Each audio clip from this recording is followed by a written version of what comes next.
फिर तैयार हैं आप सभी लोग? छुट्टी कल पूरा एंजॉय किया था आप लोगों ने? नो मतलब क्या होता है? क्या पढ़ाई कर रहे थे क्या कल?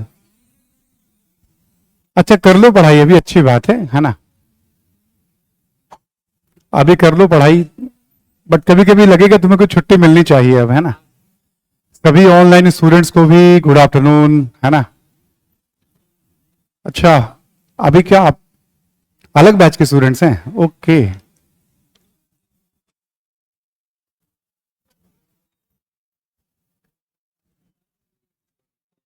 बैठ जाइए आराम से।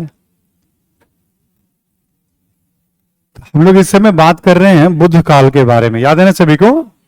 बुद्ध काल को महाजनपद काल भी कहते हैं, सूत्र काल भी कहते हैं। मैं आपको समझा चुका हूं, बता चुका हूं, एंशिएंट हिस्ट्री में नया बताने के लिए कुछ भी नहीं है, बस केवल टॉपिक पढ़ाते जाना है हमें। नया कहने का मतलब सब कुछ नया है, बस अब अंडरस्टैंडिंग वाली बातें सारी, थोड़ी सी आवाज कम कर दीजिएगा। हाँ, थोड़ा सा साउंड कम कर दो।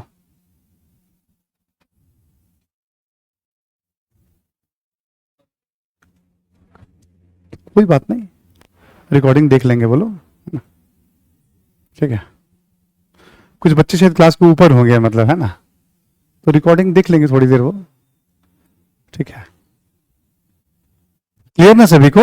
तो हम लोग नया टॉपिक कवर करते जा रहे हैं, हम लोग नई नई चीजों को पढ़ते जा रहे हैं हम लोग, और टॉपिक है हमारा इस समय जो चल रहा है बुद्ध काल या महाजनपद काल।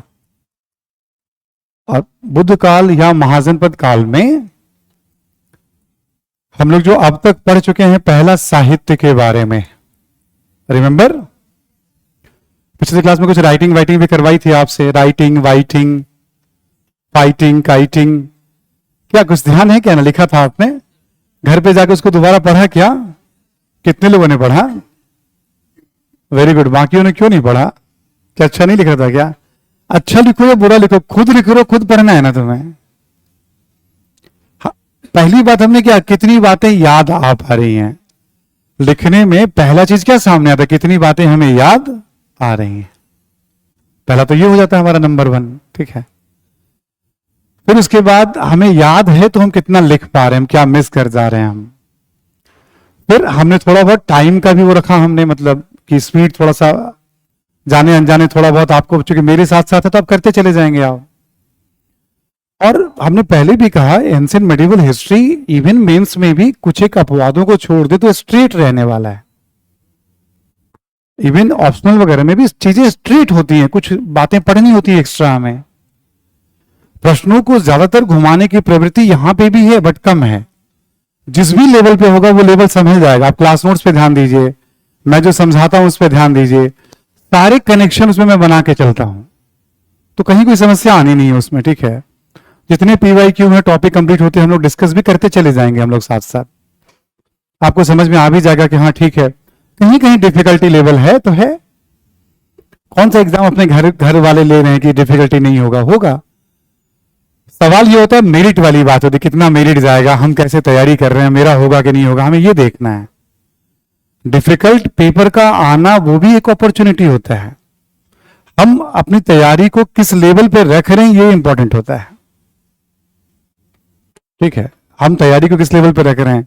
बहुत आसान सवाल हो, सब कह रहे हैं बहुत खुश हैं, बहुत आसान है, उससे क्या होगा? हम टाइम पे राइटिंग कर पाए या नहीं कर पाए ये बहुत इंपॉर्टेंट है, ठीक है। तो साहित्य फैक्चुअल होंगे, ये आपको याद रखना होगा सभी को, क्लियर ना? वेदांग, जिसको सूत्र साहित्य भी कहते हैं, बौद्ध साहित्य और जैन साहित्य, ठीक। साहित्य के बाद आपको याद होगा बुद्धियोगिन अर्थव्यवस्था की बात की थी हमने, है ना? क्या क्या चेंजेस हैं इस काल में। फिर आप सभी को ध्यान होगा हमने अर्थव्यवस्था के बाद समाज की बात कर ली थी, ठीक है। सोसाइटी में उत्तर वैदिक काल की तुलना में क्या परिवर्तन आए, दोनों को मिला के पढ़ेंगे तो एक तस्वीर बनेगी आपकी, समाज कैसे आगे चल रहा है और क्या उसमें बदलाव समय के साथ। आप खुद देखेंगे, आप जब एकदम छोटे रहेंगे और अभी के दौर में आप घर में पूछेंगे अपने पेरेंट्स से या किसी भी बड़े से, आप तो बताएंगे आपको सोशल मीडिया के दौर में इतना तेजी से बदलाव आ रहा है ना, बहुत तेजी से। इतना तेज परिवर्तन नहीं होता था, परिवर्तन होता था, स्लोली स्लोली वाले परिवर्तन था। फिर आपको याद होगा हम लोगों ने राजनीति की बात की है ना। राजनीति को आपने देखा होगा, हमने छोटे छोटे टुकड़ों में बांट दिया था। एक तो उत्तर वैदिक काल की तुलना में क्या परिवर्तन आया, तो उसको हमने कॉन्सेप्ट बना दिया। ठीक, एक बाहरी आक्रमण के बारे में एक आइडिया आपको दे दिया। 2, 16 महाजनपदों का एक छोटा सा परिचय हो गया, नाम और उसकी राजधानी। ठीक, तीसरी बात हमने वो बता दी थी आपको 16 महाजनपद के बारे में। इसमें मगध ही सफल क्यों रहा उसके बारे में छोटा सा परिचय हो गया। 4, और गणतंत्र के बारे में भी आपको आइडिया दिया था, राजतंत्र और गणतंत्र में क्या अंतर। कभी मैं समझा रहा हूं, आपको लगता है कि नहीं मिस कर गए आप, आपको लिखना है या दोबारा, तो रिकॉर्डिंग क्लास आपके पास होती है ना। हमेशा क्लास में जागरूक, जैसे कभी लगा कि हाँ बहुत सारी काम की बात आ गई है, तुरंत करिए, क्लास नंबर बगल में नोट कर लीजिए और टाइम नोट कर लीजिए। अच्छा तो घर पे जाके तुरंत ही निपटा दीजिए उसको आप। फिर भी आपको लगता है मिस करके, तो वहां कम से कम क्लास नंबर कौन सा था आज और टाइमिंग किस समय के आसपास, ताकि दोबारा रिकॉर्डिंग जब आप ओपन करें उस टाइम पे जाइए, वहां से उन बातों को आराम से स्लो करके स्लो मोशन में नोट कर लीजिए। एक एक बार काम करना है। हमसे कभी भी अनुसंधान की अपेक्षा नहीं है, हमसे तथ्यों की भरमार, हमसे समझ की अपेक्षा है। और फैक्ट क्या होते हैं, थोड़ा मेमोरी अंडरस्टैंडिंग भी होता है, स्मार्ट स्टडी भी होता है, क्या क्या चीजें आजकल चल रही हैं हिंदुस्तान में, मतलब उसके अकॉर्डिंग भी फैक्ट्स पे सवाल होते हैं। और मेमोरी टेस्ट भी होता है उसमें हमारा। उसमें हमारा क्या होता है, फैक्चुअल से मेमोरी टेस्ट भी तो होता है, कितनी बातें याद हैं। हमें अंडरस्टैंडिंग की भी जरूरत पड़ती है और मेमोरी एकदम फैक्ट इंफॉर्मेशन की भी जरूरत पड़ती है। आप सुपीरियर होते हैं डिस्ट्रिक्ट में, बॉस होते हैं वहां पे आप, जब कलेक्टर होते हैं तो कोई भी नीचे वाला आके आपको टहला के ना चला जाए, मतलब चाहे आंकड़ों की बात हो या इंटर रिलेट करने की बात हो। हिस्ट्री एज इट इज थोड़ी काम आता है, हिस्ट्री ज्योग्राफी सब उतना काम थोड़ी आता है आपको, एग्जाम में जाएंगे वहां कलेक्टर बनेंगे तो। इसके साथ जो मेथड, जो स्किल हम डेवलप करते हैं पढ़ने के साथ, पॉलिटी इकोनॉमी, उस स्किल के साथ हमारी पर्सनालिटी में चेंज आना शुरू होता है और हम उस स्किल के साथ क्वालिफाई करते हैं और उस स्किल को लेकर के हम ट्रेनिंग करते हैं और बेटर हमें किया जाता है ट्रेनिंग में। फिर जाकर के हम सिस्टम को, उसमें भी धीरे धीरे आपको जिम्मेदारी दी जाती है। ऐसा नहीं कि पहली बार में कलेक्टर बना दिया जाता है। नीचे के लेवल पे, नीचे 2-4 साल लगते हैं। आप अलग अलग स्टेट की थोड़ी अलग अलग पॉलिसी है, कम से कम 4-5 साल लग जाते हैं आईएएस। ठीक है, वहां जाके कलेक्टर बनने के बाद प्रॉपर डिस्ट्रिक्ट चार्ज, उसमें भी कोशिश किया जाता है सबसे छोटा वाला जिला दिया जाए। डिस्ट्रिक्ट में भी ना आप देखो, ज्योग्राफिकली कोई बहुत बड़ा डिस्ट्रिक्ट होता है, बहुत छोटा डिस्ट्रिक्ट होता है। ठीक है, कोई ऐसा छोटा डिस्ट्रिक्ट थोड़ा संभाल लेंगे 1-2 साल, तो फिर हर कलेक्टर को जिम्मेदारी मिलती है कलेक्टरशिप की। फिर कोई बड़ा डिस्ट्रिक्ट, कोई बड़ा शहर भी आपको मिल जाएगा कलेक्टरशिप में, है ना, मतलब। तो धीरे धीरे घूम वहां पे भी करता रहता है आदमी। ऐसा कोई हिस्ट्री थोड़ी, तो एक जरिया होता है एग्जाम निकालने का, पढ़ने का। हम पढ़ते हैं, समझते हैं, हम वहां पे जाएंगे, कुछ भी चीजें आपके सामने आएंगी, तो अंडरस्टैंडिंग धीरे धीरे आप देखिएगा कैसे आप में बहुत सारे बदलाव आएंगे। आप जो हैं अभी वही रहेंगे आप, बट बहुत सारे और क्वालिटीज से आप युक्त हो जाएंगे आने वाले टाइम में। 1.5-2 साल के अंदर पेशेंस आ जाएगा, एनालिटिकल एबिलिटी आ जाएगी, इंटेलेक्चुअल क्वालिटीज आएगी, सोशल कोहेशन आएगा।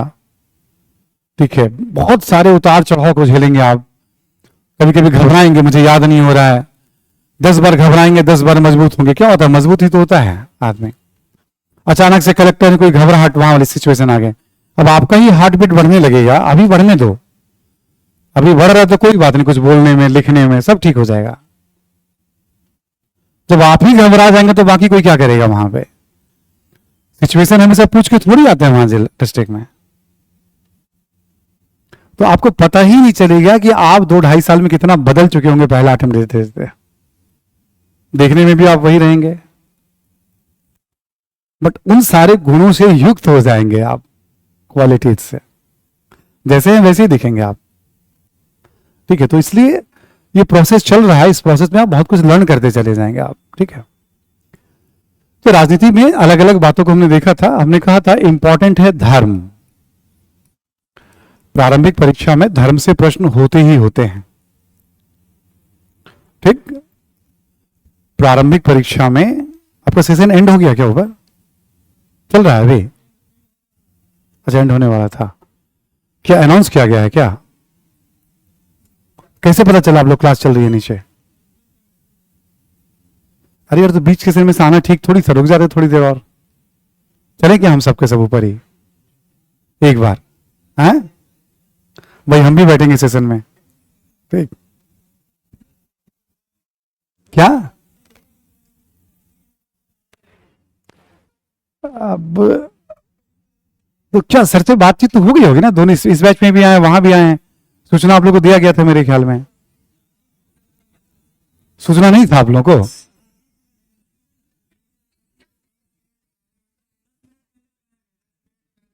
तो समस्या क्या है, वो यहां आएंगे तो बाकी सारे बच्चे भी बाहर रुके रह जाएंगे, आ जाएंगे, है ना?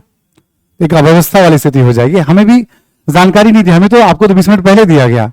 मैंने तो जब क्लास छोड़ दिया तो मुझे बताया सर एक अनाउंस करना था, खान सर आने वाले हैं अभी। मैं कहा अब जब तुम क्लास खत्म हुई तो तुम ही अनाउंस कर दो फिर। अब हमें भी पता होता तो मैं पूछ लेता क्या प्लान है एक बार, ठीक है ना? क्या प्लान है मुझे आइडिया नहीं सर का, बस बच्चों से इंटरेक्ट करना था, उनको आज मिलना था, मतलब ठीक है, कोई बात नहीं। अब पहले सूचना जानबूझ के नहीं दी जाती है कि जो बच्चे आ रहे हैं बस वही आए, मतलब, है ना?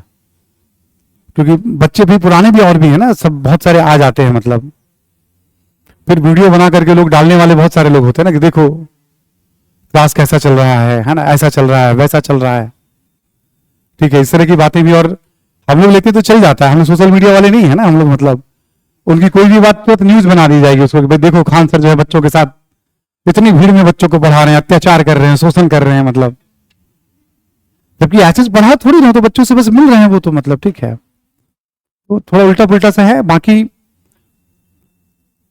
यदि यहाँ रुकते हैं तो मैं देख लूंगा एक बार, फिर यदि यहाँ दिल्ली में स्टे करेंगे तो मैं एक बार बात कर लूंगा सर से, मैं, है ना? रुकते हैं तो कभी इस समय तक खाली हो चुका होता, आना चाहें तो सर आ जाए यहाँ पे इस बार, ठीक है ना? आपके साथ भी इंटरेक्ट कर लेंगे, ठीक है? मैं भी शायद रुके 2-4 दिन, है ना? तो यहाँ भी पूछ रहे हैं खान सर आएंगे क्या? ओके, खान सर कहाँ हैं सर? तो रुक जाओ, 1 मिनट रुक जाओ तुम लोग, है ना? ठीक है, मैं पूछ लेता हूँ एक बार, हाँ?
मैं भी, मतलब अभी साउंड दे दीजिए आप सर, मतलब बीच में मैं भी अभी आ जाए, है ना? यहाँ पे चांसेस हैं, ऑनलाइन बच्चों के लिए भी हमने खास के कह दिया है।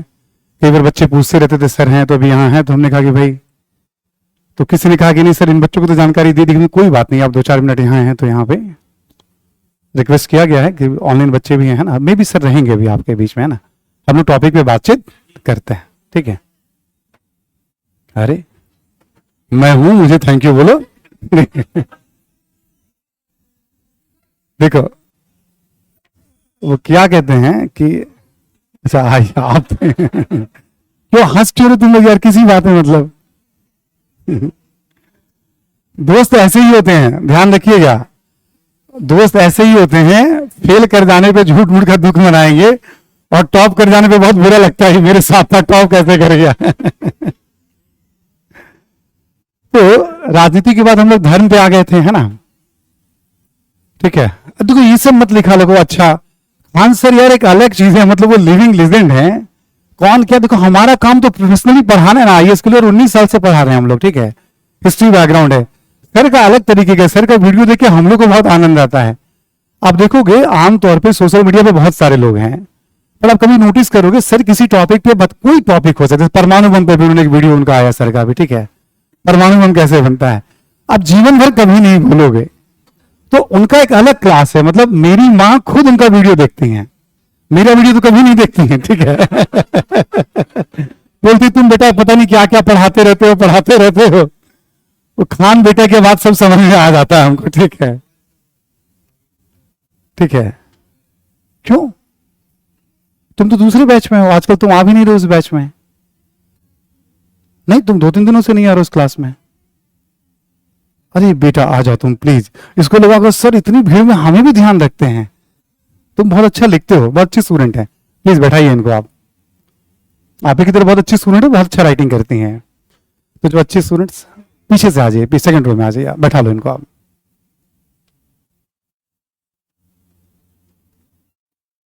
तो माइक वाइक देख लीजिएगा एक बार, है ना, सर आएंगे यहाँ पे, ठीक है, कर लीजिएगा, कंफर्म में आएंगे, मतलब वो तो मैं वैसे ही कह रहा था आपको, ठीक है ना।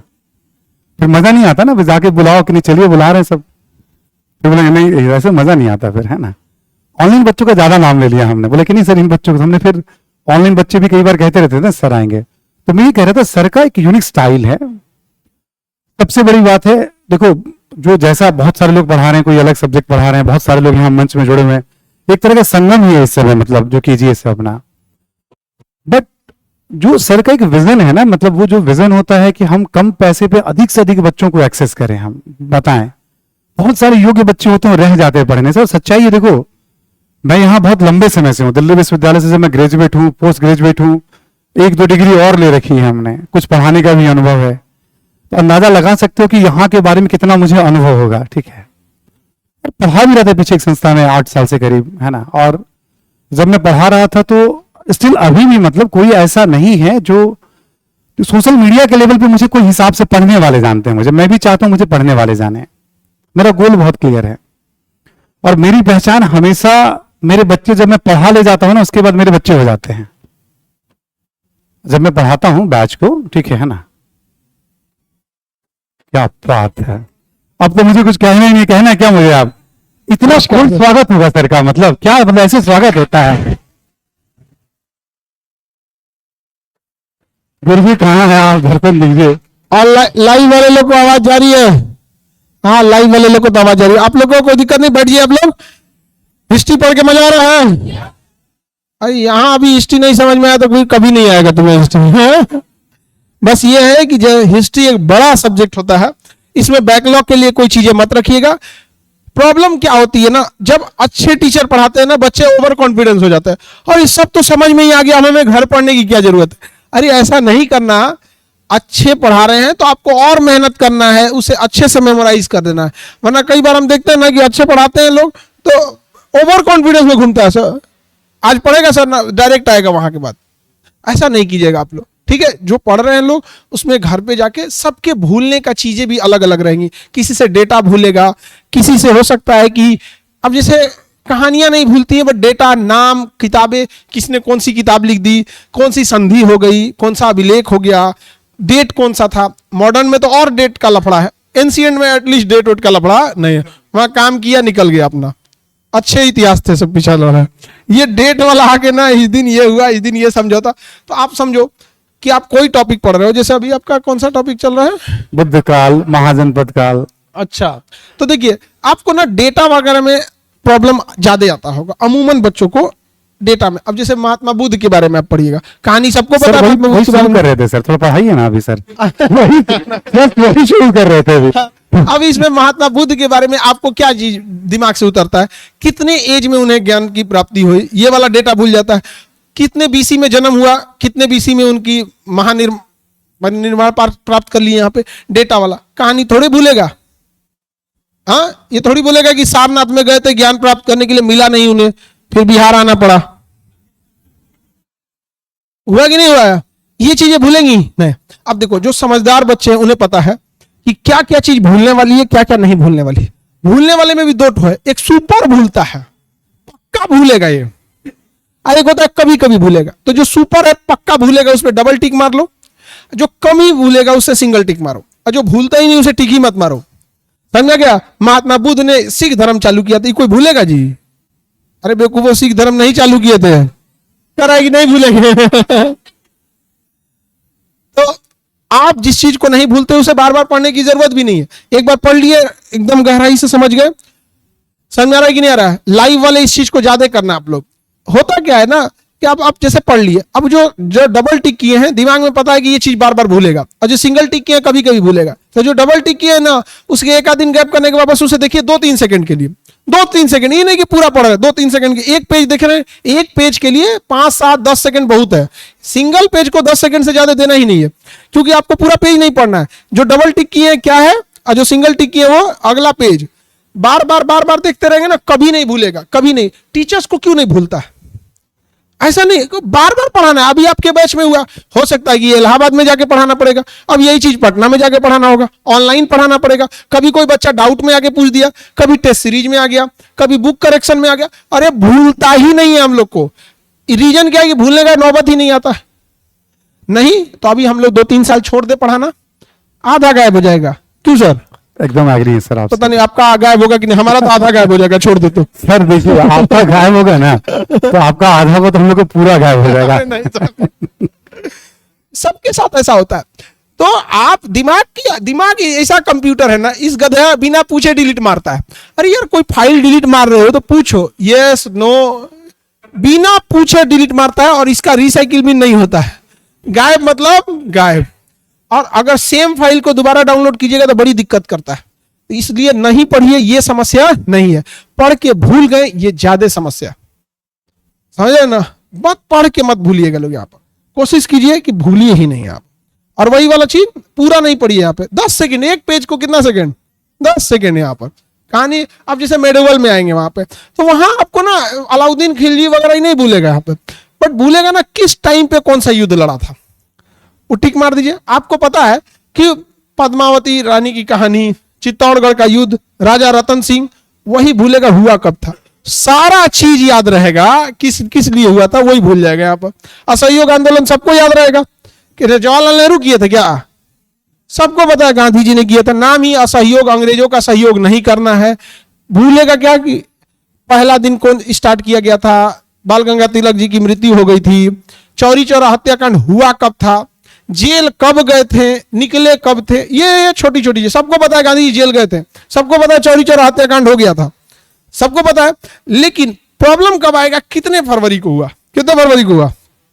अरे तो आपको नहीं याद है तो कोई जरूरत नहीं है, क्योंकि अभी क्लास नहीं चला है, बट इतना पता रहना चाहिए। फेमस चीज 5 फरवरी, समझ में आएगी नहीं? तो फेमस चीज है। काकोरी सबको पता है, ट्रेन लूट ली गई थी, स्टेशन का नाम था काकोरी, ट्रेन लूटा गया, उसमें से खजाना लूट लिया, सबको पता है। राम प्रसाद बिस्मिल, अशफाकुल्ला खान, फांसी लगी गई थी वहां पर। चंद्रशेखर आजाद मुख्य अभियुक्त, पकड़े ही नहीं गए थे। प्रॉब्लम कब आएगी, किस डेट को काकोरी कांड हुआ था, समझ में आया?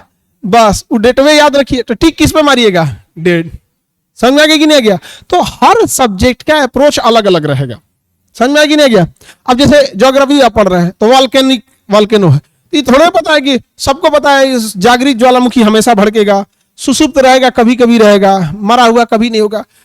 इसमें प्रॉब्लम कब आएगी, कुछ मेन ज्वालामुखी बार बार पूछता है, और उसकी कैटेगरी पूछेगा कि मरा हुआ है या जगह है, तो सबका अलग अलग पूछता है। तो सारे सब्जेक्ट के लिए अप्रोच अलग अलग होते हैं, समझ रहे हैं आप? लाला लाजपत राय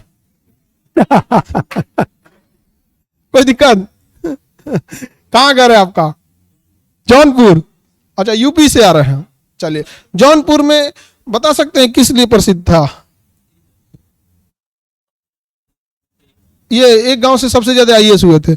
अरे ये सब चीजें तो ऐसे कहानी के लिए ठीक है, बाकी ऐसे ऐतिहासिक महत्व। कौन से वंश का शासन था जौनपुर में? सरकी उर्की के बारे में पढ़े हैं? अटाला मस्जिद कहाँ है?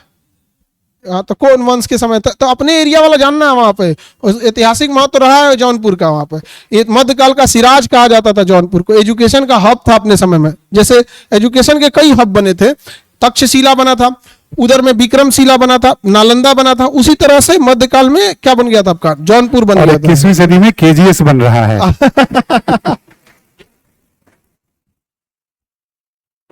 अभी वही बात कर रहे थे अभी हम जस्ट आपके जाने के पहले, इतना अथक प्रयास करते हैं सर, शिक्षा अधिक से अधिक लोगों तक पहुंचे, मैं बता नहीं सकता हूं।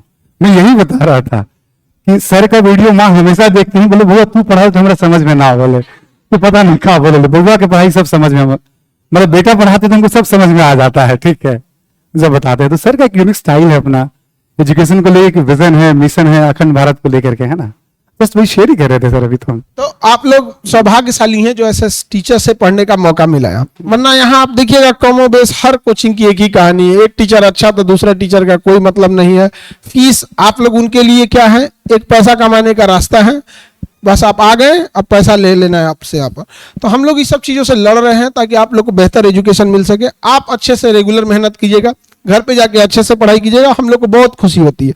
वरना अगर हम लोग इतना प्रयास करने के बाद आप लोग जब लापरवाही करते हैं तो बड़ा दुख होता है। सोचते हैं लोग कि दे यार जब तुम्हें लापरवाही करना था तो फीस में बढ़ा दिए रहते, जाओ। समझ में आ गया कि नहीं आ गया? किसी का भला नहीं हो पाया। अरे हम लोग सेक्रीफाई कर रहे हैं तो कुछ रिजल्ट तो आना चाहिए, तो आप मेहनत नहीं करिएगा तो बड़ा दुख होता है। आप लोग अच्छे से पढ़ाई कीजिए। हमाऊ सर जी, हम सर जी, हाँ एकदम बाबू।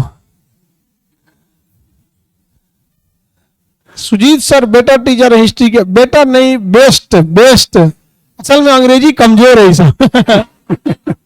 Positive degree, comparative degree, superlative degree, समझ में आ गया कि नहीं आ गया यहाँ पे? तो खैर कोई बात नहीं, भावनाओं को हम समझ रहे हैं, कहना क्या चाह रहे हैं।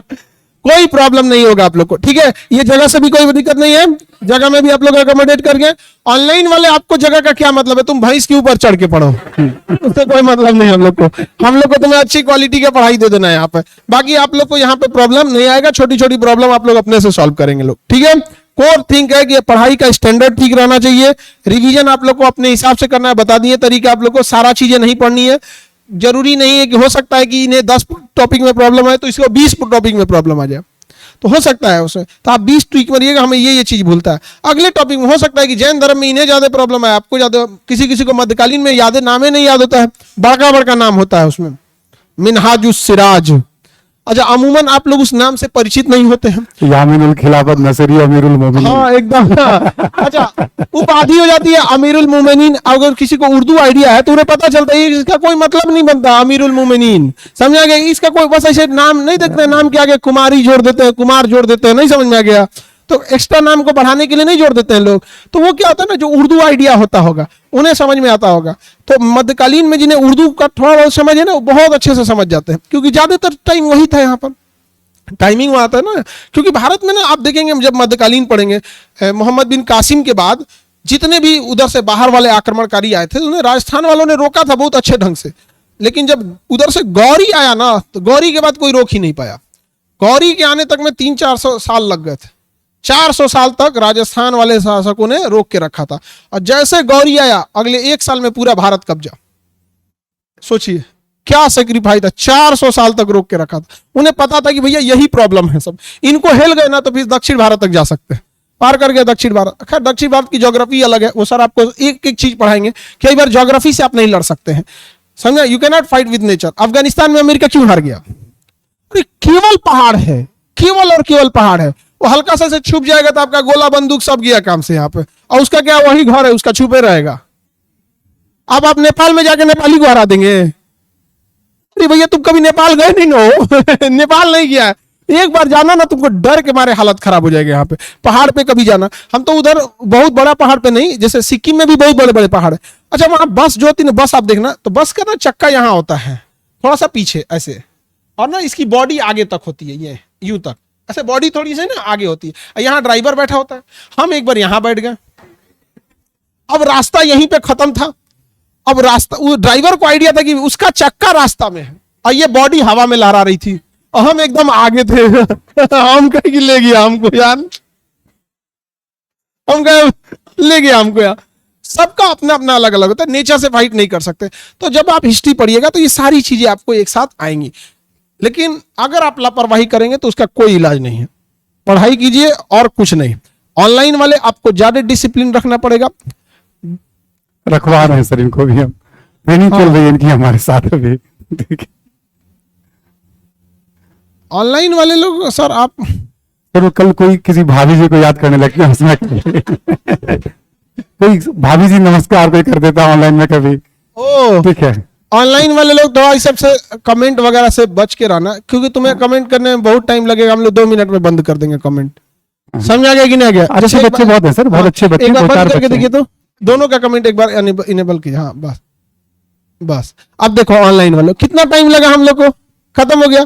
क्या हाल चाल है, कुछ बोल पा रहे हो? कुछ नहीं, शांत, खत्म कहानी। तो आप अगर बदमाशी करोगे तो हम लोग को 1 मिनट लगेगा, खत्म। क्या हाल चाल बोलो, लिखा रहा है कुछ नहीं। सर, असल में क्या सर, एक मंच मिला हो, बस उसका अच्छे से यूज करें तो फायदा उनको मिलेगा, ठीक है। इनके लोग तो पढ़ते ही रहते हैं ना। सर झारखंड में भी एक बैच दीजिए। अरे झारखंड वाले लोग, तुम लोग एग्जाम को झारखंड में ना, एक तो सर जानते हैं झारखंड में क्या हुआ, अभी पेपर हुआ, पूरे झारखंड का नेट खत्म कर दिया गया, पूरे झारखंड का। काहे? तो एग्जाम हो रहा है, इतना पेपर लीक का खौफ है वहां पे, पूरे सिविलियन वगैरह सबका इंटरनेट बंद। कोई हॉस्पिटल में है, किसी को पेमेंट, एग्जाम बाद। अच्छा, इतना चौक चंबंद किए हैं तो एग्जाम भी अच्छा होना चाहिए, कुछ नहीं किया। उसने कॉपी पेस्ट उठाया, सीजीएल का मैथ, सीसेट की रीजनिंग, कहीं से जीएस, हु बहू उठा के वही रख दिया है। सबसे मजाक बना के रख दिया गया वहां एग्जाम। तो आप में जो झारखंड वाले होंगे लोग, उनको पता होगा, एक से एक अजीब अजीब होता है यहाँ पे। अच्छा, बिहार में जो टीचर का हुआ था, बच्चे एडमिट कार्ड निकाल रहे थे ना, तो उसके पीछे आंसर निकल रहा था। अब ना वो नया टर्म ढूंढना पड़ा, सर ये तो पेपर लीक है नहीं, ये आंसर लीक था। मतलब विचित्र है, वो अपना एडमिट कार्ड निकाल रहा है, पीछे देख रहा है क्या है, तो आंसर लिखे हुए थे सब, और एग्जैक्ट वही क्वेश्चन भी आया था। परेशान हो गया आदमी। बुकलेट नहीं मिला है, सर जो पढ़ाएंगे ना वही एनफ होता है, बाकी बुकलेट एक झुंझुन्ना होता है, वो किसी काम का मतलब है। एक समझो यहाँ पे, वो एक तो कॉस्मेटिक चीज होती है, समझ में आ गया कि नहीं आ गया? यहाँ पे कॉस्मेटिक चीज का मतलब वो मेन चीज नहीं है यहाँ पे।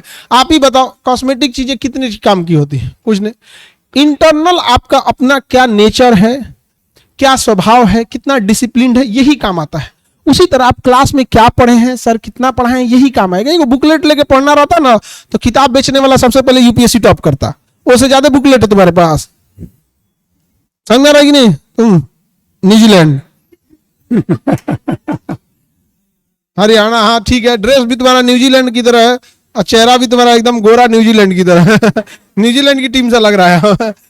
चलिए कोई बात नहीं, अच्छे से मन लगा के आप लोग पढ़िए। नोट्स टाइम पर नहीं मिलेगा, मिल जाएगा बाबू आप लोग को। उत्तर प्रदेश में एक बैच ओपन कीजिए। तो तुम्हें क्या प्रयागराज पाकिस्तान में लग रहा है? रांची में खुलना चाहिए सर सेंटर, रांची, गोरखपुर में बैच सर। हर जगह तो नहीं ना हो पाएगा बाबू, हर जगह तो जगह जगह सेंटर नहीं खोल सकते। आप ऑनलाइन पढ़ लीजिएगा यहाँ पे, ठीक है? बाकी अब पढ़ाई कीजिए आप लोग, सर आपको अच्छे से पढ़ाएंगे, कोई चीज का प्रॉब्लम नहीं आएगा। ऑल द बेस्ट आप लोग को, ठीक है? ऑनलाइन ऑफलाइन सब लोग। नमस्कार।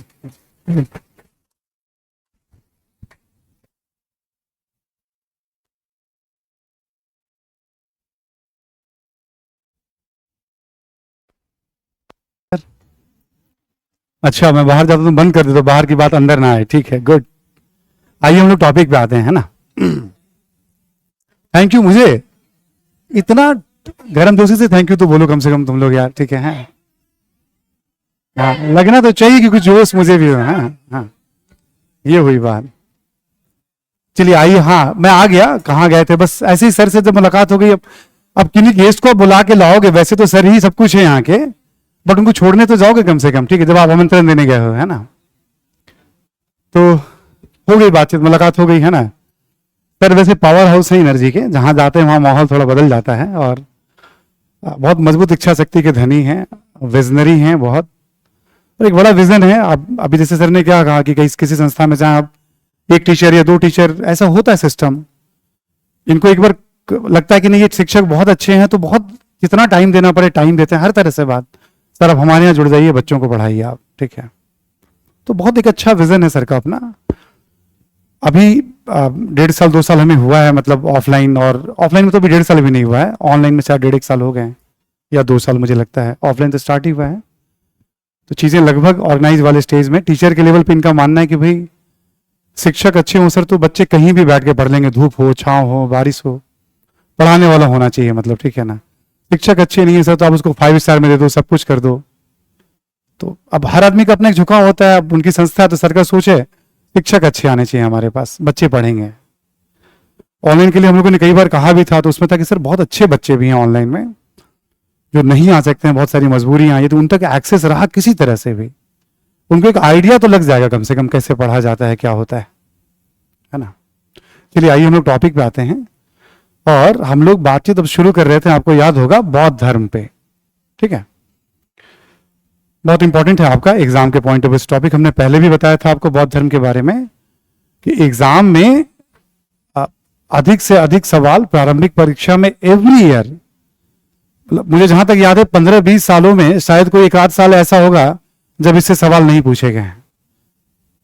हर एक साल एक क्वेश्चन फिक्स है। ठीक, तो ऑब्वियस है बौद्ध धर्म, जैन धर्म, ये सब क्योंकि प्योर कल्चर का पार्ट हो जाता है ना ये, और इसका आज भी अच्छा खासा प्रभाव है भारत में, दुनिया में, तो इससे सवाल पूछे जाते हैं। धर्म पे जब हम बात करेंगे तो पहला तो ऑब्वियस है बौद्ध धर्म पे बात करेंगे, और जो मैं आपको बीच बीच में शॉर्ट सिनॉप्सिस बताता रहता हूं ना, जैसे बौद्ध धर्म में क्या पढ़ना है हमें। एक तो बौद्ध धर्म का राइज क्यों हुआ, उदय क्यों, 2-4 पॉइंट्स अभी हम देख लेंगे हम, है ना। इसके लिए असनातनी संप्रदाय का है, थोड़ी बुद्ध की जीवनी के बारे में यहां पढ़ना पड़ेगा। क्यों पढ़ना पड़ेगा, क्योंकि प्राचीन भारत में जब हम कला की बात करते हैं तो बौद्ध कला सबसे इंपॉर्टेंट है। जो मंदिर वास्तुकला है, जो हिंदू मंदिर है, ये गुप्त काल और उसके बाद पॉपुलर होता है। गुप्त काल तक या उससे पहले जो कला है वो बेसिकली मुख्यतः बौद्धों पे केंद्रित है। अब कला में क्या होता है, बुद्ध के जीवन की बहुत सारी घटनाओं को चित्रित किया जाएगा, मूर्तियां बनाई जाएंगी, ठीक है, प्रतीक बनाए जाएंगे, चित्र बनाए जाएंगे, तो जीवनी से एक समझ बन जाती है। जीवनी प्रारंभिक परीक्षा में भी आए या ना आए, कला को समझने में बहुत रोल प्ले करेगा आपका ये। तो हम पूरी जीवनी अभी देखेंगे हम। जीवनी के क्रम में जो बुद्ध की यात्राएं वगैरह भी थी, कुछ महत्वपूर्ण यात्राओं की भी बात कर लेंगे हम। फिर बुद्ध की जो प्रमुख शिक्षा है, बुद्ध का जो प्रमुख एजुकेशन है, संसार में दुखी दुख है और इस तरह की बातें जो हैं, ठीक, उस पर हम लोग बात करेंगे। साथ साथ प्रारंभिक परीक्षा, मुख्य परीक्षा के बारे में आपको हम अवेयर करते भी चलेंगे हम। शिक्षा के बाद जब हम लोग बात करेंगे तो क्या कारण थे लोकप्रियता के, बौद्ध धर्म की लोकप्रियता के क्या कारण थे, उसको जरा एक बार देखेंगे हम। फिर हम लोग बौद्ध धर्म में संगीति यानी काउंसिल यानी परिषद, समय समय पे बौद्ध विद्वानों की संसद सभा बुलाई जाती थी। 4 फेमस बुद्धिस्ट काउंसिल है, बौद्ध संगीति हैं, उससे भी प्रारंभिक परीक्षा में सवाल आ सकते हैं, प्लस एक समझ बनेगी किस तरह का हमारा कल्चर था। ठीक है, जैसे थोड़ा सा और अभी धीरे धीरे मेच्योर होंगे तो आप देखेंगे इस समय हमारे यहाँ एक विमर्श चलता है कि हमें गुलामी की मानसिकता से बाहर निकलना है, और जो लोकतंत्र वगैरह केवल अंग्रेजों की देन, एक विमर्श चलता है। तो प्रधानमंत्री जी वगैरह भी जब आर्गुमेंट करते हैं तो उसमें बौद्ध काउंसिल और इन सब का उल्लेख करते हैं वो।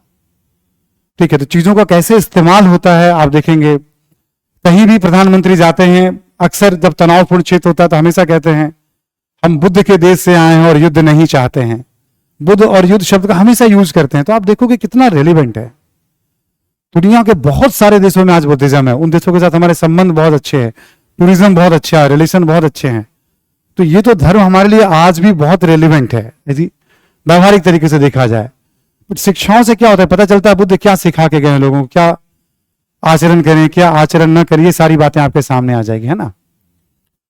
तो संगीति हो गया आपका, परिषद हो गया, ठीक है, और फिर बौद्ध संप्रदाय की बात हो जाएगी, खास करके हीनयान, महायान, इन सब की बात कर लेंगे हम। फिर बौद्ध धर्म के पतन के कारण पे बात कर लेंगे हम, बौद्ध धर्म का क्या योगदान है। यानी बौद्ध धर्म जब मैं पढ़ाऊंगा केवल बुद्ध काल तक नहीं, बल्कि बुद्ध के बाद भी क्या क्या हुआ, सभी महत्वपूर्ण बातों को एक ही साथ। यानी बौद्ध धर्म पे आगे कुछ भी नहीं पढ़ना है आपको, जो पढ़ना है हमें यही पढ़ना है। ठीक, और बौद्ध साहित्य की भी बात होती है, बट वो ऑलरेडी मैं आपको बता चुका हूं।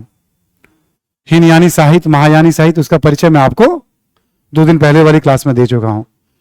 अभी क्या हो गया, हमारा एक शॉर्ट सिनॉप्सिस हो गया कि हमें क्या पढ़ना चाहिए इसमें। अब इसके अंदर हम जानकारी लेते चले जाएंगे हम। तो आप देखोगे हर जगह एक स्ट्रक्चर और एक सिस्टम, जब ब्रेक करके चलेंगे तो चीजें दिमाग में बैठती चली जाती हैं। अच्छा, इसमें हमें ये सब जानना है, 1 by 1 हम इसमें कवर करते चले जाते हैं हम लोग। एक थोड़ा सा शब्द और समझ लीजिए आप, इसको लिखने की जरूरत नहीं है। एक शब्द यूज किया जाता है सनातन, ठीक, ब्राह्मण, फिर एक वर्ड यूज किया जाता है हिंदू, ठीक है, सनातन, ब्राह्मण और हिंदू, है ना। सनातन वर्ड आप देखोगे बराबर के सनातन परंपरा से हम, सनातन धर्म से हम, सनातन शब्द यूज किया जाता है उस परंपरा या उस धर्म का प्रारंभ कब से हुआ बताना मुश्किल है। अनादिकाल से कहा जाता है, हम बता नहीं सकते हैं शिव की पूजा कब से हो रही है, ये विविधता कब से है, प्रकृति पूजा कब से है, जल पूजा कब से है, पशुओं की पूजा कब, हम बता नहीं सकते हैं। यहां जितनी पूजा पाठ की पद्धति प्रचलित है, हर समाज में प्रचलित होती है, उन सब के लिए सनातन शब्द का यूज किया जाता है। और जब लिखित साक्ष्य मिलने लगे हमें, तो लिखित साक्ष्य जब मिलना शुरू हुआ तो उसमें ब्राह्मणों की बड़ी भूमिका थी। तो सभी परंपरा, सनातन परंपरा के लिए ब्राह्मण धर्म शब्द का भी यूज किया जाने लगा, क्योंकि ब्राह्मण धर्म से संबंधित जितने भी ग्रंथ उसमें सारी पूजा पाठ की पद्धति वो सब मिलती है हमें, जो पहले से भी चली आ रही थी, और वेदों की जो भी है। एक दौर ऐसा आएगा कि ब्राह्मण धर्म को ही हिंदू धर्म कहा जाने लगेगा। वैसे सबसे पहले ईरानियों ने सिंधु नदी को हिंदू नदी कहना प्रारंभ किया था। ये ईरानी आक्रमण हुआ था ना, पहली बार ईरानियों ने हिंदू शब्द का इस्तेमाल शुरू किया। फिर जब मुस्लिम आक्रमणकारी आएंगे तो वो भी सिंधु के लिए हिंदू शब्द का इस्तेमाल। तो भारत में जो भी पूजा पाठ की पद्धति प्रचलित थी सबको हिंदू कहा जाने लगेगा। तो तीनों कड़ियां जुड़ जाती हैं, सनातन। अब जैसे वैदिक धर्म है, वैदिक शिक्षा है, अब कहा जाता है ये ईश्वरीय ज्ञान है, क्या कहते हैं इसको हम। अब वो ज्ञान कब से चला आ रहा है, कैसे बताया जाए, अनादिकाल से। तो हम कहीं ना कहीं वैदिक धर्म को भी हम सनातन धर्म का कोर मानते हैं, कहीं नहीं कहा कंफर्म। सनातन में और क्या आ सकता है, तो सारी परंपराएं, सनातन का मतलब वैदिक धर्म की सारी शिक्षाएं, जो परंपराएं प्रचलित हैं अनादिकाल से, उन सबको लिपिबद्ध करने का काम ब्राह्मणों ने किया, इसलिए उसको ब्राह्मण भी। क्योंकि इन सब के लिए हिंदू सब चलने लगा, इसलिए इसे हिंदू। सुन पा रहे हैं सभी लोग। तो जब कभी कभी आप किताब पढ़ेंगे ना, तो अचानक से आएगा असनातनी संप्रदाय। 6ठी सदी ईसा पूर्व में केवल गंगा घाटी में 62 संप्रदायों के बारे में जानकारी मिलती है, जिसमें 6 ठीक ठाक लोकप्रिय हैं, जिसमें एक बुद्ध भी हैं और एक महावीर भी हैं। इतनी बड़ी संख्या में केवल गंगा घाटी में संप्रदायों का उदय क्यों। कभी कभी जब आप किताब पढ़ोगे असनातनी संप्रदायों का उदय, तो सनातन वैदिक परंपरा या जो कुछ भी यहां प्रचलित रहा है, ठीक, इसके लिए वर्ड यूज किया जाता है। और वेदों में आप देखोगे ना, वसुधैव कुटुंबकम सर्वभवन्तु सुखिना, पूरी सृष्टि के रक्षा के लिए मंत्र है, सृष्टि के उत्थान के लिए मंत्र है। आगे चल करके जब ब्राह्मण धर्म व्याख्या करने लगेंगे ना, तो कर्मकांडों की भरमार होती चली जाएगी। जब कर्मकांड बहुत ज्यादा हो जाएंगे तो उसे हम ब्राह्मण धर्म के तौर पर, सेम चीज है, उसको हम ब्राह्मण धर्म के तौर पर, इसके लिए हिंदू शब्द यूज किया जाएगा। ये चारों सनातन, वैदिक, ब्राह्मण, हिंदू, ये कड़ियां इंटरकनेक्टेड है। ठीक है, एक आधा बार तो पता रहना ही चाहिए आपको कि भाई शब्द ऐसे इस्तेमाल किया जाता है ना, जानकारी चाहिए आपको। अब उदय क्यों बौद्ध धर्म का, तो हम इसको ऐसे भी कह सकते हैं असनातनी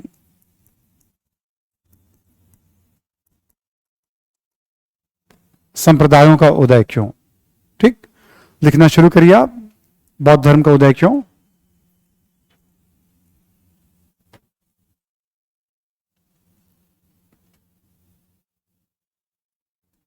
ठीक है, लिखें बौद्ध धर्म के उदय के कारण या उदय क्यों। पहला पॉइंट लिखें आप, 6ठी सदी ईसा पूर्व में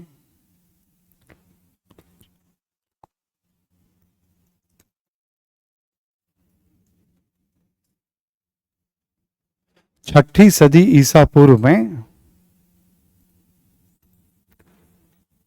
गंगा घाटी में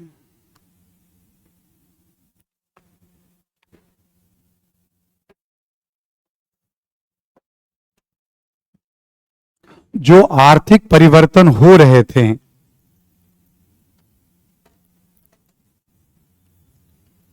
गंगा घाटी में जो आर्थिक परिवर्तन हो रहे थे,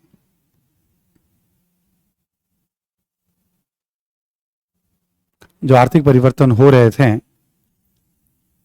उस संदर्भ में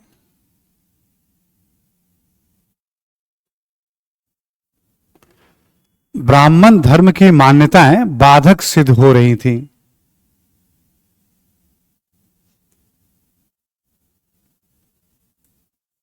ब्राह्मण धर्म की मान्यताएं बाधक सिद्ध हो रही थी।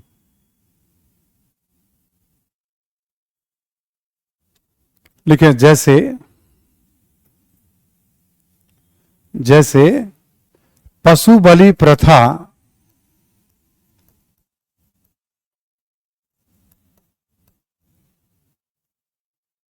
पशु बलि प्रथा से कृषि को नुकसान हो रहा था। लिख लें आप, जैसे पशु बलि प्रथा से कृषि को नुकसान हो रहा था,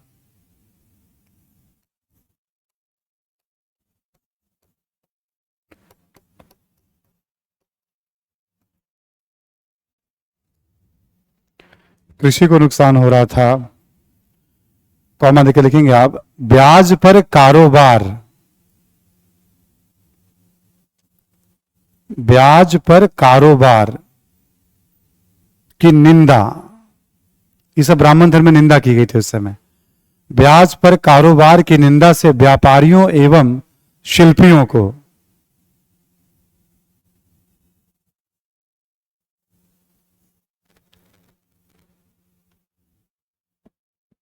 ठीक, तो ये सब ब्राह्मण धर्म में था। जैसे अब छुआछूत को समर्थन दिया जा रहा है, अब एक तरफ शहरीकरण हो रहा है, शहर में अलग अलग तरह के वर्ग लोग जा रहे हैं, जाति प्रथा, छुआछूत, ये सब समाज में भेदभाव, तो कहीं ना कहीं आप देखेंगे ये बहुत उसके अनुकूल, नगरीकरण के अनुकूल नहीं। तो ऐसे बहुत सारी बातें हैं जो आर्थिक परिवर्तनों के प्रतिकूल जा रहे थे, जो आर्थिक परिवर्तनों के, उस समय बौद्ध धर्म जैसे अहिंसा की बात कर रहा है, ब्याज पर कारोबार का समर्थन कर रहा है, समानता की बात कर रहा है, तो ये सारी चीजें क्या हैं, आर्थिक परिवर्तनों के अनुकूल हैं। ठीक, तो जो जो परिवर्तन चाहते थे वो सारा वर्ग जो है उमड़ कर सपोर्ट, किसानों का सपोर्ट, वैश्यों का सपोर्ट, शिल्पी, सबका सपोर्ट मिलना शुरू हो जाएगा। क्यों? क्योंकि इनकी शिक्षा इन परिवर्तनों के अनुकूल है। इसी में लिख लें एक लाइन, लिखिए, बौद्ध धर्म में अहिंसा, समानता,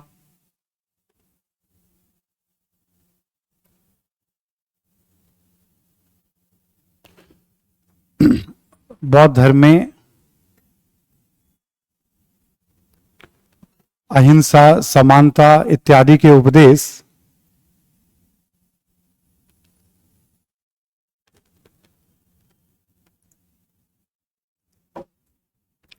आर्थिक परिवर्तनों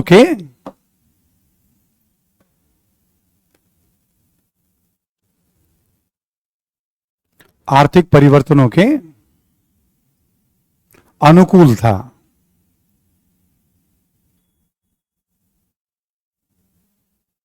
ठीक, अगला पॉइंट लिखें, वर्ण व्यवस्था, जाति प्रथा,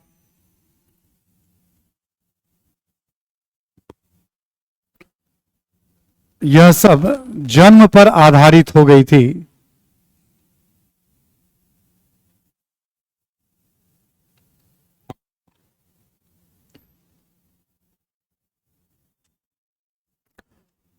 जन्म पर आधारित हो गई थी। लेकिन बुद्ध ने इसका भी विरोध किया।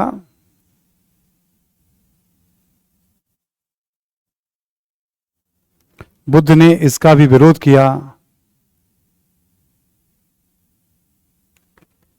और ब्राह्मणवादी व्यवस्था से असंतुष्ट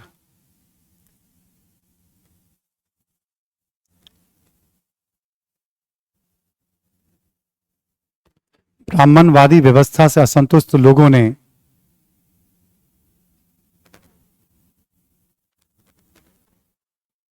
ठीक है बुद्ध का समर्थन किया।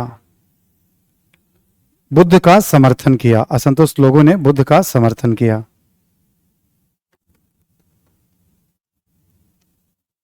ठीक है, असंतुष्ट लोगों ने बुद्ध का समर्थन किया। ठीक है,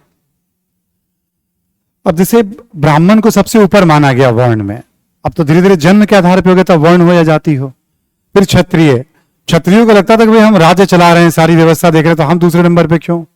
वैश्य को लगता था हम इतना कर दे रहे हैं, फिर हम तीसरे नंबर पे क्यों। शूद्र को लगता था कि भाई हम सेवा कर रहे हैं, फिर हमारा कोई स्थान नहीं, सम्मान ही नहीं है।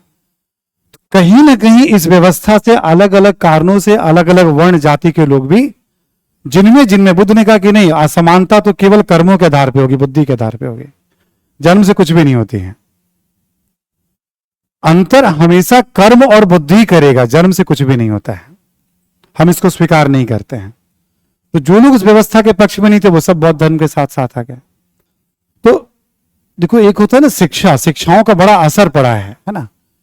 तो बौद्ध धर्म का उदय क्यों, या इतना बड़ा समर्थन क्यों, तो कारणों से भी कुछ बातों को देखोगे आप। अगला पॉइंट लिखें आप, लिखें कि बड़े पैमाने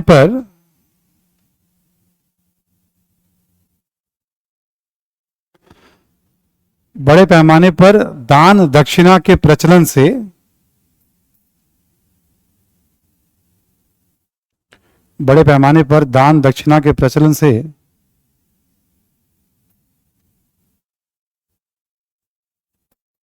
ठीक है, बड़े पैमाने पर दान दक्षिणा के प्रचलन से राज्यों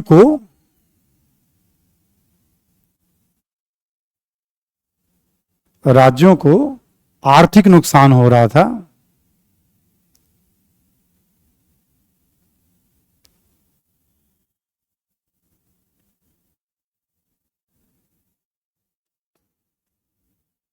और जब बौद्ध आर्थिक नुकसान हो रहा था, और जब बौद्ध धर्म ने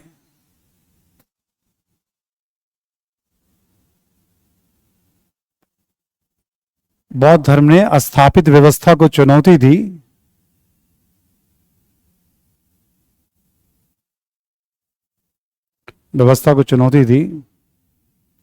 तो इसे राजकीय संरक्षण भी मिला।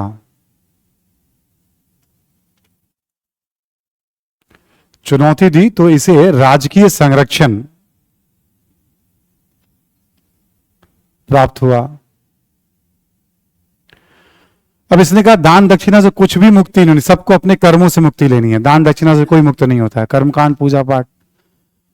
तो जो इसके समर्थक बढ़ेंगे तो वो सब पैसा बचेगा, तो राज्य और टैक्स वैक्स लगा सकती है, वसूल सकती है। तो राज्य, जितने भी उस समय के राज परिवार थे, उन सब ने भी सपोर्ट बौद्ध धर्म को दिया। मूलतः ब्राह्मण धर्म को सब मानते थे, हिंदू सब थे उस समय, बट सबने बौद्ध धर्म को भी संरक्षण उस दौर में, कि क्यों बौद्ध धर्म राइज करता चला गया शुरुआती दौर में, क्या उसका बैकग्राउंड थे। एक और पॉइंट लिखें आप, वैचारिक दृष्टिकोण से देखें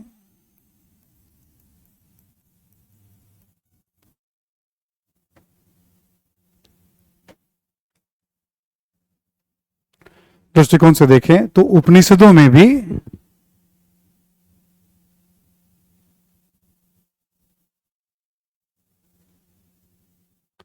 ठीक है, वैचारिक दृष्टिकोण से देखें तो उपनिषदों में भी तर्क एवं ज्ञान के आधार पर तर्क एवं ज्ञान के आधार पर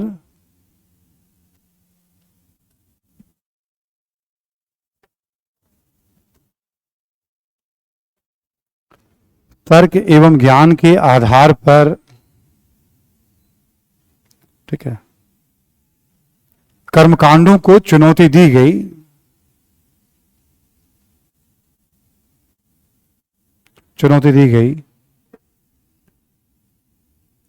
बौद्ध धर्म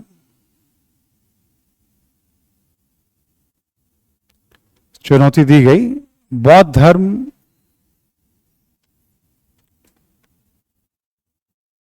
इसका बौद्ध धर्म, इसको ऐसे कर देंगे, बौद्ध धर्म इस विकास प्रक्रिया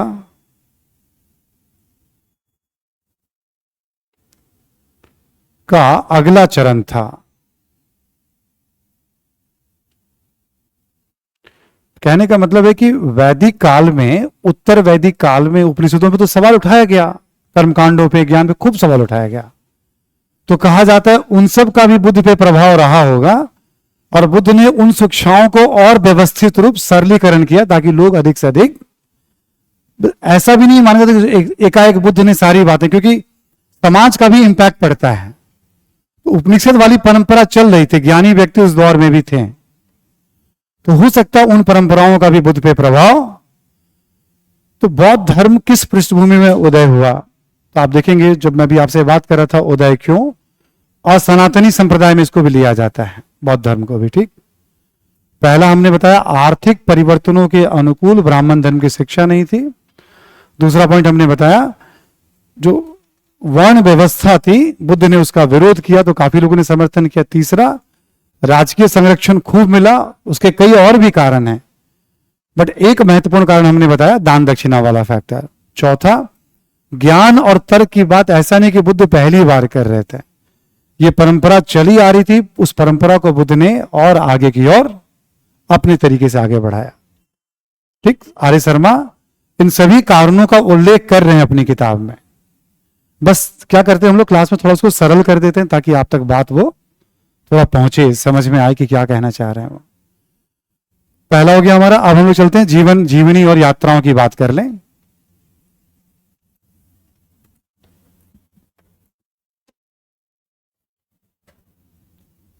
जीवनी और यात्रा की बात करते हैं हम लोग, है ना।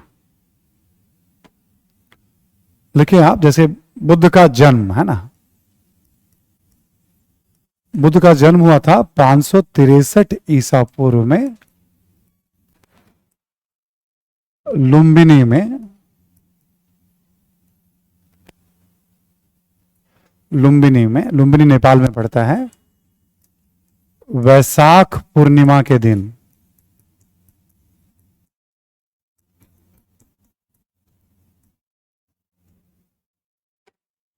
ठीक, वैशाख पूर्णिमा के दिन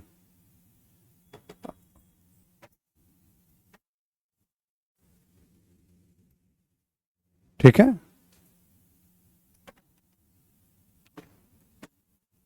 बुद्ध की माता का नाम था महामाया। बुद्ध की माता का नाम था महामाया।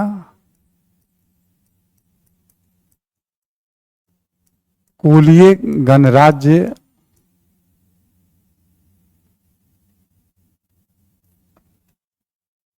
एक छोटा सा गण था, कोलीय गण, पास में जहां कपिलवस्तु है वहीं पे था।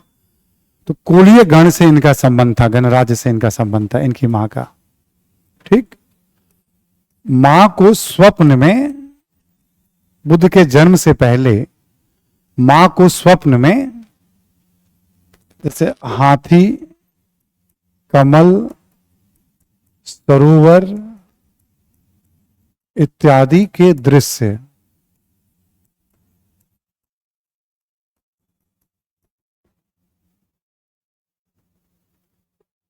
महामाया को स्वप्न में बुद्ध के जन्म से पहले हाथी, कमल, सरोवर, बौद्ध ग्रंथों में सारी बातें बताई गई हैं। मैं ये नाम क्यों लिख रहा हूं, जैसे आप जहां कहीं देखेंगे ना बौद्ध स्थापत्य, बौद्ध चित्रकला, हाथी आपको दिख जाएगा, कमल आपको दिखेगा, सरोवर आपको दिखेगा, है ना। तो उन सब का ना एक व्याख्या होता है, ये बुद्ध का प्रतीक है, जन्म का प्रतीक माना जाता है सबको, कि स्वप्न में आया था। ठीक है, तो ये सारी चीजें बुद्ध को दिखी। तो स्वप्न की चर्चा जो उस समय जो राजगुरु हुआ करते थे वहां पर, उस समय के जो विद्वान, उनसे चर्चा की गई। तो भविष्यवाणी किया गया था इस स्वप्न को सुनने के बाद, या तो कोई बहुत प्रतापी राजा होगा या कोई बहुत बड़ा सन्यासी होगा, मतलब ये युग को बदलने वाली घटना होने वाली है। इसके इनके बारे में भविष्यवाणी की गई थी, या तो कोई बहुत बड़ा सम्राट होने वाला है या कोई बहुत बड़ा सन्यासी होने वाला है, इन स्वप्न को देखने के बाद। कुछ समय के बाद इनकी माता की मृत्यु हो गई। लेकिन जब गर्भ अवस्था में ही थी, ठीक है, तो ये अपने मायके जा रही थी महामाया। कपिल वस्तु से कोलिये के लिए जा रही थी वो, कपिल वस्तु से बीच में ही कहीं लुम्बिनी पड़ता था, ठीक है। तो लुम्बिनी में जंगल वाला इलाका था, वहीं पे कहा जाता प्रसव पीड़ा हुई, ठीक है। और एक पेड़ की टहनी को, साल के वृक्ष को ऐसे पकड़ करके पूरा वजन उस पे रख दिया उन्होंने, मतलब प्रसव पीड़ा जब हुई, ठीक है। बहुत सारे प्राचीन काल की मूर्तियां में देखोगे ना आप, एक महिला है जो ऐसे पूरा वजन एक टहनी पे या ऐसे पूरा भार छोड़ रही है। वो ये मूर्ति की एक मुद्रा ही बन गई है, बहुत पॉपुलर मुद्रा मानी जाती है। टेक्निकल टर्म में तभी यूज करूंगा, ठीक है, क्योंकि ये जो मैं बता रहा हूं ऑब्जेक्टिव का तो एक मकसद है ही, इसके साथ साथ हम लोग कला वगैरह में बहुत सारी चीजों को कवर कर लेंगे इससे, हम जब आगे हम पढ़ेंगे तो। समझ में आ रही है बात ना? ये तो लिखवा ही रहा हूं आपको, ऑब्जेक्टिव वगैरह में काम आ सकता है। इतने सारे स्तूप देखोगे आप, है ना, स्तंभ देखोगे आप, चित्रकला देखोगे आप, मूर्तियां देखोगे आप बुद्ध के दौर के। प्राचीन कालीन कला का मतलब गुप्त काल से पहले जो भी कला है समझ लो एक तरह से बौद्ध कला है। धर्म की बात करोगे तो आप, प्राचीन काल एक तरह से बौद्ध काल के लिए जाना जाता है, ठीक है, कला के मामले में।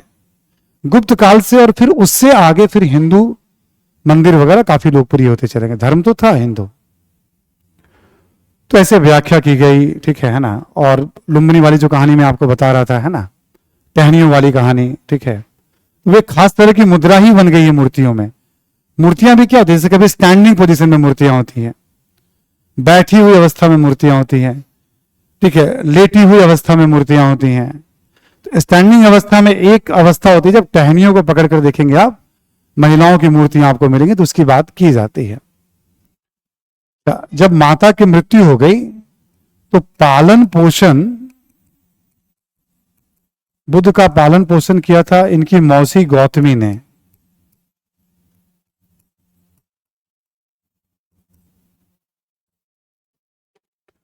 कहा जाता है कि 7 दिनों के बाद ही बुद्ध की मां की मृत्यु हो गई थी, ठीक। पालन पोषण गौतमी ने,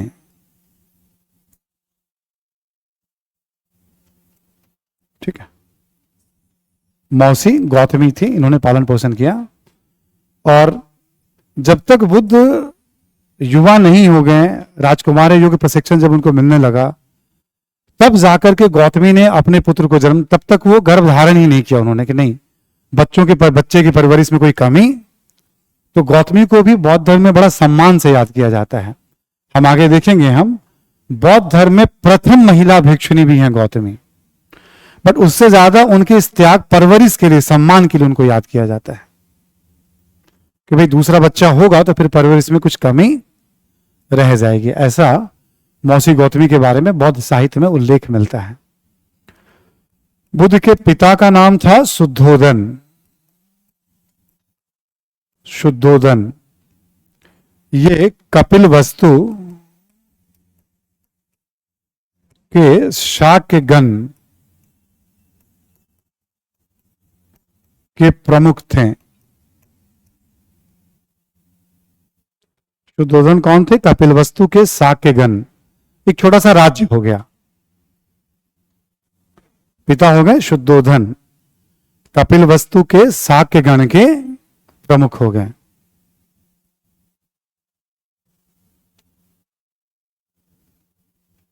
ठीक है, कपिल वस्तु के शाक्य गण के प्रमुख हो गए। ठीक है, मैंने गण के बारे में आपको बताया। जैसे मान लो हम सब क्लास में जो बैठे हुए सब शाक्य गण वाले हैं, ठीक। मुझे बुद्ध का पिता तो मत ही मानो, ठीक है, बहुत बड़ी बात है। ऐसे मान लो ना, तो हमने क्या बताया था कि हर जो परिवार है उसकी अपनी सेना है, उसका एरिया बटा हुआ है। सेना होगा, टैक्सेशन सिस्टम होगा, जुडिशरी होगी। आप सबने मिल करके मुझे अपना चौधरी चुना है, नेता चुना है। तो शाक्य गण, तो गण ऐसे काम करते। गण का मतलब कुछ परिवारों का शासन, उन परिवारों ने अपना मुखिया चुन लिया है। मान लो हमें कौशल से लड़ना है, सपोज दैट, तो अब बैठक बुलाई जाएगी, साक्यों की बैठक। बैठक में चर्चा होगा, मतदान होता था उस समय। तभी तो कहा जाता है कि भारत में लोकतंत्र की जड़ें बहुत प्राचीन है, कई रूप में आप उसे देख सकते हैं आप। आज के अर्थों में तो नहीं, बट बहुत प्राचीन है। मतदान वोटिंग होती थी, फिर फैसला होता था हमें लड़ना है या लड़ना है, तो फिर मेरे नेतृत्व में, क्योंकि आपने मुझे नेता चुना है। ठीक है, बड़ा सम्मान माना जाता था, है ना, इस तरह से देखा जाता था। तो साक्य गण के प्रमुख थे शुद्धोधन। बुद्ध के बचपन का नाम था सिद्धार्थ।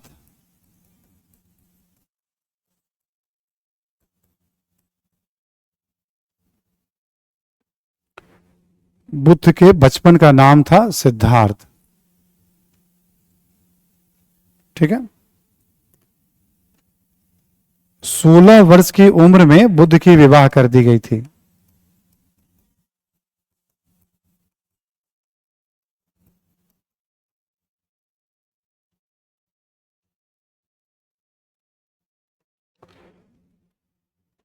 और जो बुद्ध की पत्नी है उनका नाम था यशोदा, या कई नामों से जानते हैं, बिंबा या गोपा या भदकच्छना। देखिए, बहुत महत्वपूर्ण टॉपिक है, इसलिए इसमें अतिरिक्त इंफॉर्मेशन, जानकारी मैं अपनी तरफ से भी आपको अलग अलग किताबों से, बहुत सारी बातें एल बैसम की किताबें से भी इसमें ली गई है ना।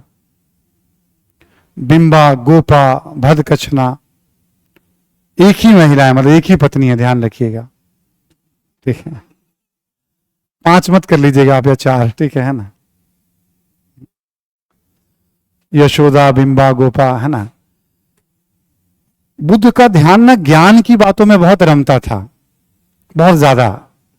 और जितने उस समय हर राज परिवार में क्या होता है, बहुत सारे विद्वान व्यक्ति होते थे, सलाहकार होते थे। बुद्ध के प्रश्नों से वो भी विचलित हो जाते थे, और वो कहते थे अब इनके पिता को आकर के कि भाई देखो, बहुत मुश्किल है इसको समझाना पढ़ाना। बुद्ध के बारे में 2 भविष्यवाणी हुई थी, एक या तो बहुत बड़ा सम्राट बनेगा या फिर बहुत बड़ा संत बनेगा। ठीक है, बुद्ध के बारे में 2 भविष्यवाणी की गई थी, है ना। तो अब जब कोई सवाल इस तरह से, मतलब जीवन के बारे में सवाल, तो पिता चिंतित हो जाते थे।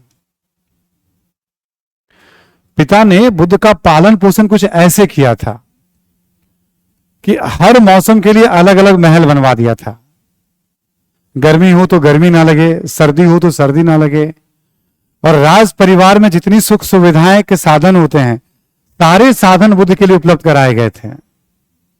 राजमहल में आप देखो कि बहुत सारे सेवक और सेविकाएं होती थी, पर बुद्ध का व्यवहार सबके साथ बड़ा विनम्र होता था और मानवीय होता था। ठीक है, और उस समय कोशिश किया जाता था कि भाई इसका ध्यान जो है दुनिया में रमे, तो कुछ खूबसूरत महिलाओं को भी, लड़कियों की भी इनकी सेवा में, ताकि बुद्ध का ध्यान दुनिया में, बट उनके प्रति भी बुद्ध उसी तरह का सम्मान और एक आत्मीय भाव से। बात, पिता बहुत चिंतित रहते थे। विवाह या किसी अवसर पे आसपास के बहुत सारे शासकों को बुलाया गया। आम्रपाली एक जगह है वैशाली में, आप देखेंगे, आप आम्रपाली एक जगह नहीं है, वैशाली एक जगह है बिहार में, वहां की रहने वाली थी आम्रपाली। बहुत खूबसूरत महिला थी उस दौर की, गणिका के तौर पे, मतलब पूरे जितने भी 16 महाजनपद हैं सब में उनकी ख्याति थी। आम्रपाली को भी शादी के अवसर पे बुलाया गया था, या जो ओकेजन था उसमें की, और आम्रपाली ने कई शासकों को चैलेंज किया था कि बुद्ध को मैं उनके रास्ते से भटका दूंगी, मैं युवा ही तो है ये।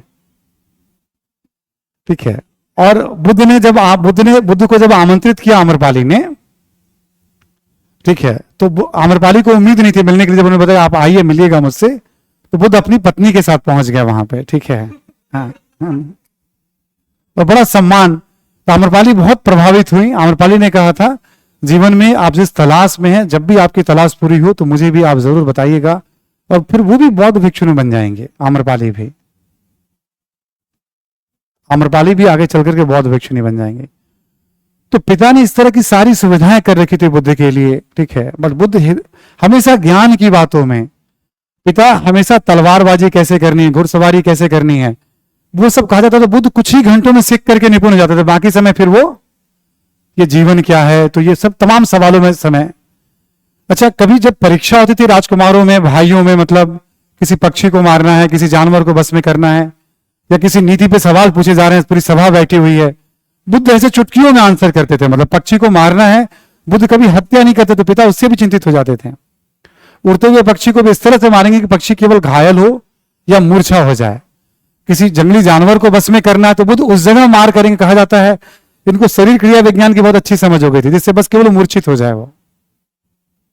पिता इससे भी चिंतित थे कि राजकुमार को तो हत्या करना आना चाहिए, फिर शासन कैसे करेगा। मतलब सारी कला में निपुण है, बट जब जब परीक्षा होती थी तो अव्वल भी यही आते थे और हत्या भी किसी की नहीं करते थे।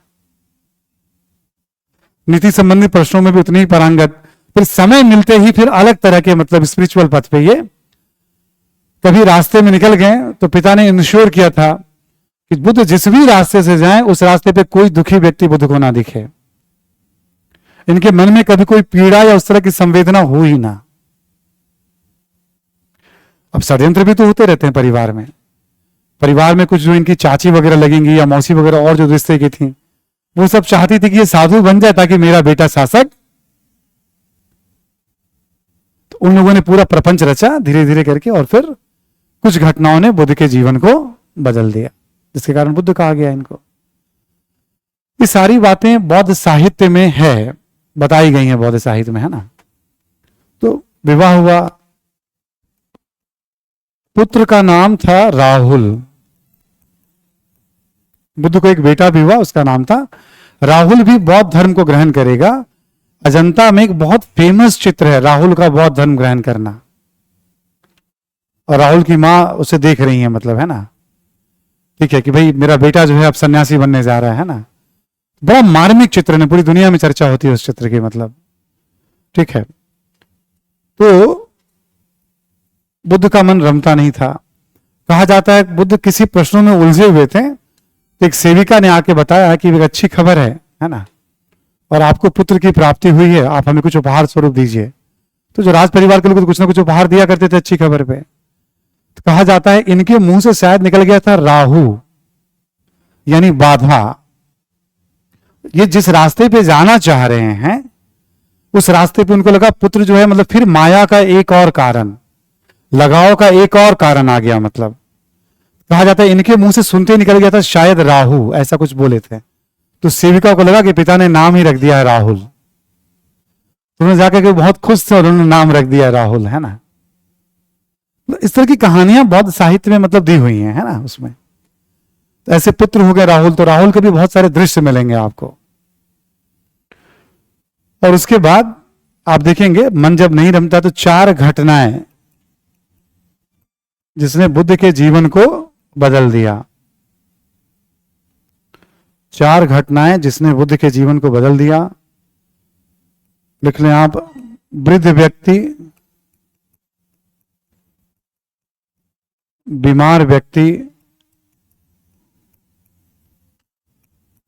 मृत व्यक्ति और सन्यासी।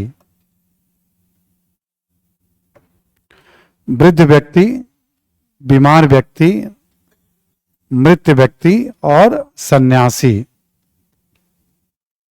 इन 4 घटनाओं ने बुद्ध के जीवन को कहा जाता है बदल दिया। ठीक है। वृद्ध, बीमार, मृत और सन्यासी।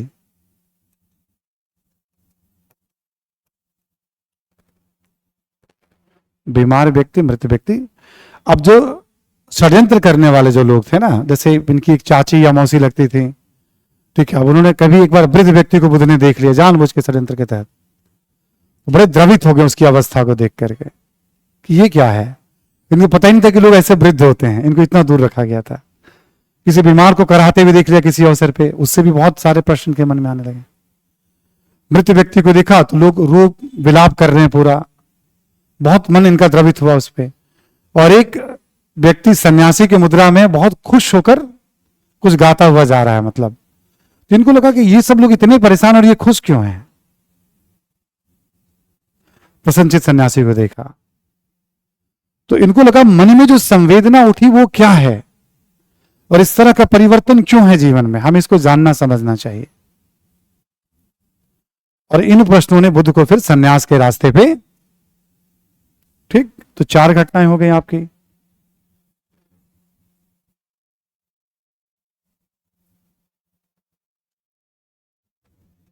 ये हैंग कर गया क्या? अच्छा, मक्खी बैठा हुआ है, ओके। ये भी पुराना एस्पिरेंट रहा होगा यूपीएससी का, कभी 40 50 100 साल पहले तैयारी करता होगा, चला आता है बीच बीच में बोर्ड पे बैठने के लिए। ठीक है, तो 4 घटनाओं की बात हो गई है ना। इसके बाद अब गृह त्याग की बात आती है बुद्ध की, है ना। ये 29 वर्ष की उम्र में इन्होंने गृह त्याग किया था।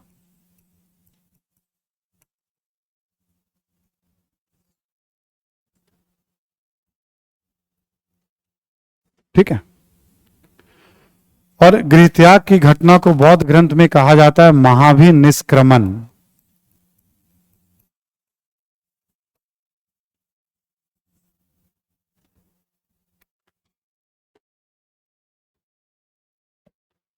एक बच्चे ने लिखा है, क्या नाम है इसका अपना, मोहम्मद,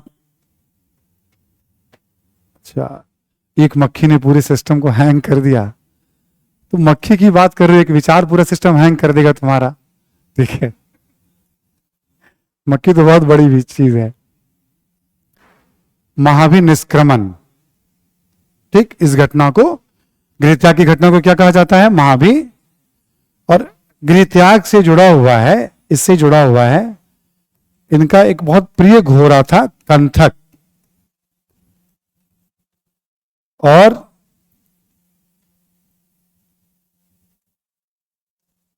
इनका एक सारथी था, उसका नाम था चानन या चनन, छन्ना भी कहते थे उसको, चानन। तो घोड़ा जो है गृह त्याग का प्रतीक माना जाता है, घोड़ा शक्ति का भी प्रतीक माना जाता है। आप देखेंगे हॉर्स पावर में शक्ति की गणना, पावर की गणना होती है ना। घोड़ा गृह त्याग का भी प्रतीक माना जाता है। और सारथी जो इनको लेकर गया था, फिर वहां सब कुछ रात्रि के समय में, मतलब सब परिवार को सोते हुए छोड़कर निकल गए विचरण करने के लिए, गेरुआ वस्त्र धारण किया और पता नहीं कहां जाना है।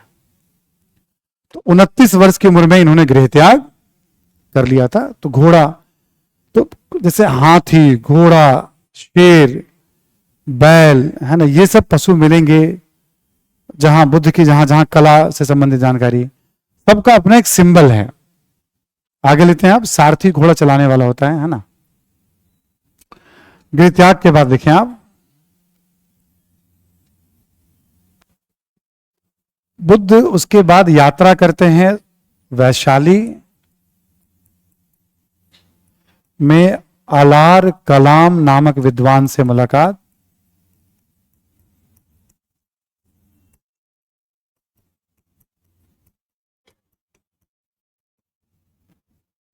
अलार कलाम नामक विद्वान,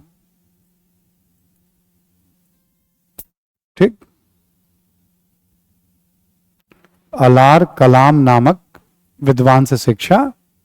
गृह त्याग के बाद इन्होंने सुना था एक बड़े विद्वान है वैशाली में, बुद्ध वहां मिलते हैं, रुकते हैं, उनसे शिक्षा भी ग्रहण करते हैं।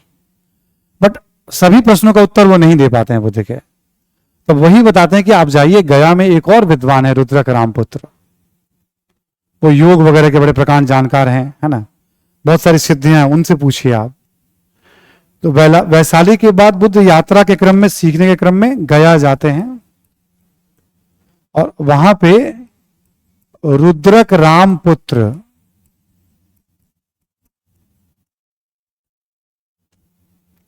रुद्रक रामपुत्र से शिक्षा ग्रहण करते हैं।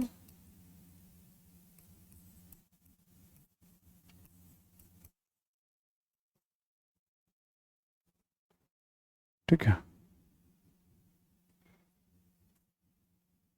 ठीक है, रुद्रक रामपुत्र से शिक्षा ग्रहण करते हैं। संतुष्टि ने वहां भी नहीं मिलती है, फिर ये क्या करते हैं, 5 सन्यासियों के साथ कठोर तपस्या करते हैं।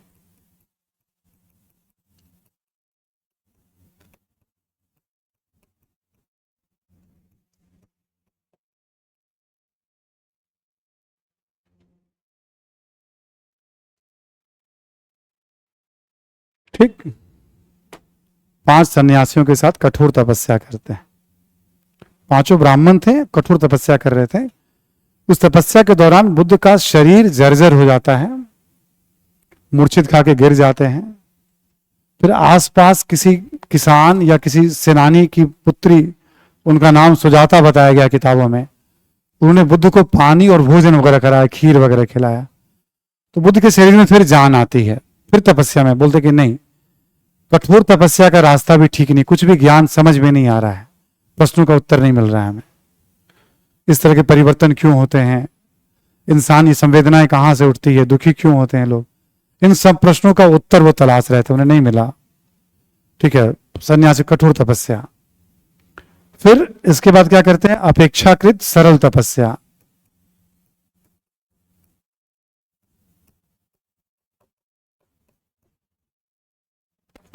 और ध्यान करते थे, थोड़ा बहुत भोजन पानी लेने लगे वो, और साथ में मेडिटेशन करते थे, ध्यान करते थे, बुद्ध मेडिटेट करते थे।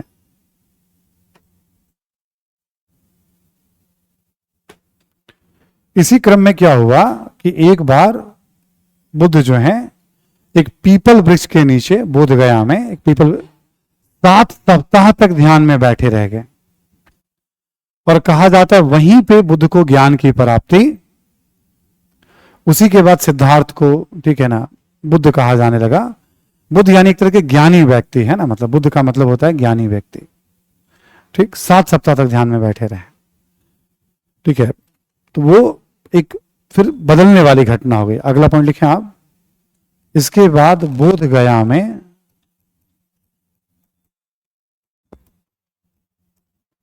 एक पीपल वृक्ष के नीचे 7 सप्ताह तक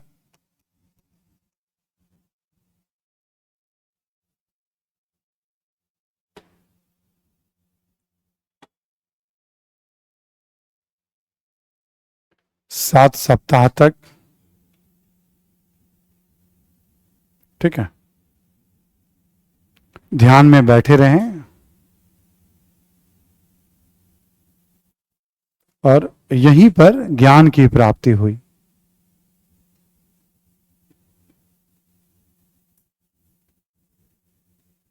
ठीक है, यहीं पर बुद्ध को ज्ञान की प्राप्ति हुई। जो जो प्रश्न परेशान कर रहे थे उसका उत्तर इन्हें स्वतः मिला। मतलब बौद्ध ग्रंथों में ऐसा बताया गया, ज्ञान प्राप्ति के बाद चिंतित ये थे, यदि मैं लोगों को बताऊं तो लोग मेरी बात को समझेंगे या नहीं समझेंगे, क्योंकि पूरी दुनिया कर्मकांडों में उलझी हुई है। पर हिम्मत किया, इन्होंने सोचा पहले हम उन 5 ब्राह्मणों को क्यों न बताऊं जिनके साथ हम तपस्या। फिर उन 5 सन्यासियों की तलाश करते करते सारनाथ पहुंच जाते हैं, और वहीं पर ये अपना पहला उपदेश उन 5 ब्राह्मणों को देते हैं। वहीं संगठन बनाते हैं बौद्ध संघ। इस घटना को धर्म चक्र प्रवर्तन कहा जाता है बौद्ध धर्म। ठीक, अगला पॉइंट लिखें आप। देखिए, ज्ञान प्राप्ति के पश्चात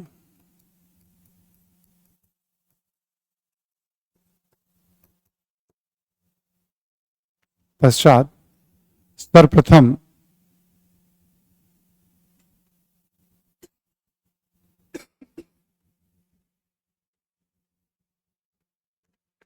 ज्ञान प्राप्ति के बाद सर्वप्रथम सारनाथ की यात्रा की।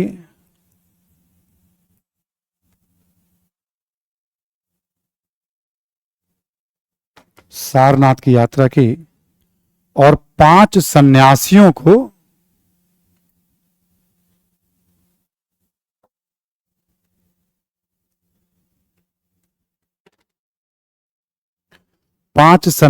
को पहला उपदेश दिया।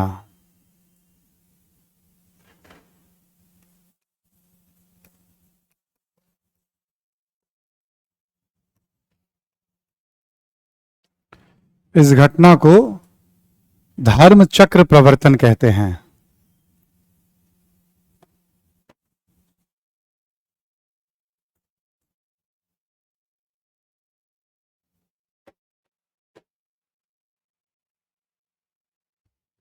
ठीक है, इस घटना को धर्म, इन्होंने कहा धर्म का चक्र अब घुमाया है। धर्म यानी ज्ञान का चक्र, पहली बार उपदेश देना शुरू किया है। यहीं पर लिख लें आप, यहीं पर बौद्ध संघ की स्थापना हुई। यहीं पर बौद्ध संघ की स्थापना हुई।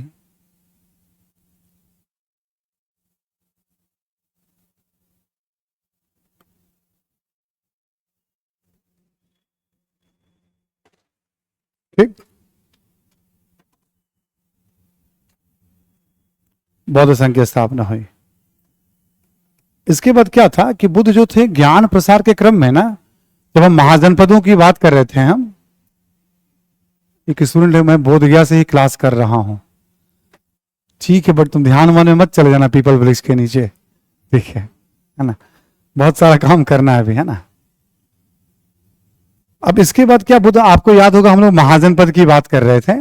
मान लो सपोज एक कपिल वस्तु है आपका, कौशल है आपका, ये वज्जी है आपका, ये मगध है, ये अंग है, ये काशी है। तो ये इस पूरे क्षेत्र की बुद्ध यात्रा करेंगे, घूम घूम कर प्रचार। लगभग 8 महीने वो प्रचार करते थे और 4 महीने वर्षा के मौसम में एक जगह टिक करके, उसको वर्षावास कहा जाता था बौद्ध धर्म में। और 8 महीने मीलों यात्रा करते रहते थे। बुद्ध खूब प्रचार किया, जितना संभव था अधिक से अधिक लोगों को ज्ञान की बातें बताना। अब संभव नहीं था अकेले, तो नियम बना दिया उसके लिए, और जो जो लोग उस लेवल पे योग्य होते थे इनके भिक्षु, उन सबको भी प्रचार का ये आदेश, आप सब भी प्रचार करिए मिलकर के, आगे बढ़ाइए इस ज्ञान की परंपरा। ठीक, इस तरह से बुद्ध ने मतलब परंपरा को आगे। अच्छा, सारनाथ के बारे में जब कभी आप पढ़ेंगे ना, तो जिस वन में पहला उपदेश दिया था उसको ऋषि पतन मृगदाव कहा जाता, मृग का वन था वो, ऋषि पतन भी कहा जाता था उस समय उसको। ठीक है, ऐसे करके वर्ड मिलेंगे इसमें, मिलेंगे काफी सारे आपको शब्द। कोई नई बात आपको मिले, फिलॉसफी वाला तो लेवल में समझा दूंगा आपको, चौंकिएगा मत। ठीक है, कुछ एक तरीका मैं आपको समझा दूंगा कभी भी, क्योंकि अधिकतम चीजों को तो कवर करते हैं। इससे सवाल पीटी में डायरेक्ट कम होते हैं, आईएएस वाले में कम रहते हैं, बाकी पीसीएस में होते हैं सवाल इससे। बट ये कला जो है ना, पूरा इसी पे बेस है। कला पे जब सवाल होगा और कुछ लिखने के लिए सिंपल चीज आएगी तो बहुत आराम से लिख देंगे आप। जब घुमा कर पूछा जाता है तो हमें इसी सब की जरूरत पड़ती है। हमें थोड़ा आगे आप चलेंगे तब आप समझेंगे इस बात को, है ना। इसीलिए बताना जरूरी पड़ जाता है मुझे कि बुद्धिस्ट आर्ट पे इसका बहुत इंपैक्ट है बुद्ध के जीवन का। ठीक है, धर्म चक्र प्रवर्तन। ठीक, आगे लिखें आप, लिखें इसके पश्चात बुद्ध ने अलग अलग क्षेत्रों की यात्राएं की।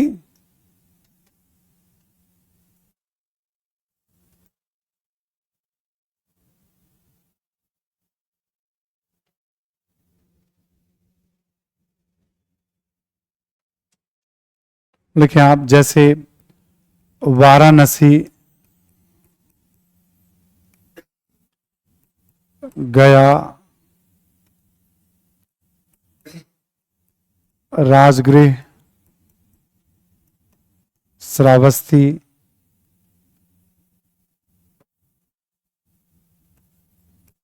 वैशाली, कुशीनगर इत्यादि।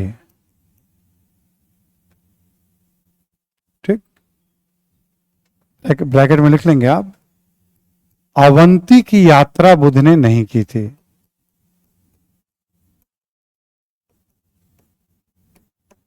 ये मैं जानबूझ के इसलिए लिखवा रहा हूं, ये कहीं कहीं किताबों में लिखा हुआ है, और बैक टू बैक यूपीएससी में 2 बार ये प्रश्न पूछा गया था। अवंती की यात्रा बुद्ध ने नहीं की थी। अवंती के शासक थे प्रद्योत, उन्होंने बुद्ध को बुलाया था हमारे यहां आइए आप, तो बुद्ध वहां जा नहीं पाए संभवतः स्वास्थ्य संबंधी कारणों से, तो अपने एक शिष्य को भेजा था, महाकच्चायन को वहां भेजा था। ठीक, तो और इन सब इलाकों में कौशाम्बी वगैरह, साकेत, ये सब इलाकों में यात्रा कर रहे थे। अंग, मगध, पाटलिपुत्र, ये सब जो एरिया था, सब जगह बुद्ध की यात्रा। ठीक है, इसके पश्चात बुद्ध ने, इसी में अगला पॉइंट लिखें आप, यात्रा के संबंध में ही,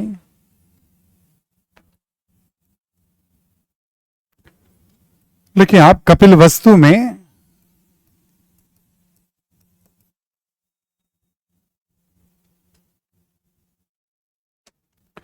परिवार के सदस्यों को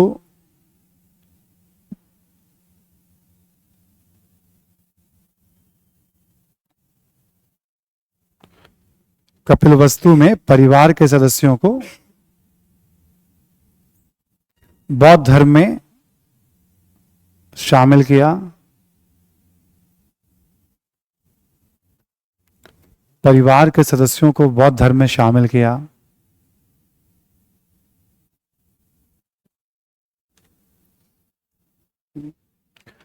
ठीक है। अच्छा, बुद्ध के जन्म को लेकर के ना डेट थोड़ा बहुत आगे पीछे कभी कहीं दिखेगा या किसी किताब में प्रिंटिंग एरर भी हो सकता है, बट अभी तक जो मानक मैं बता रहा हूं कई किताबों को देखने के बाद यही मानक है। 563 और 483 भी लिखवाने वाला मृत्यु के बारे में इनके। ठीक है, इसी पे रहना टिके हुए है ना। लिखें आप इसके बाद अगला पॉइंट लिखें कपिलवस्तु के बाद। लिखिए गया में बिंबिसार ने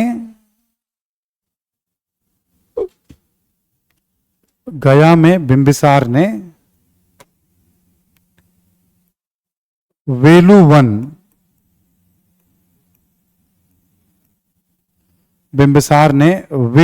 नामक विहार दान में दिया।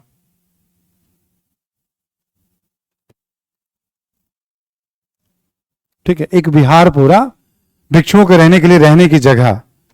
बिंबिसार वहां का शासक था, उसने वेलुवन विहार दान में दिया।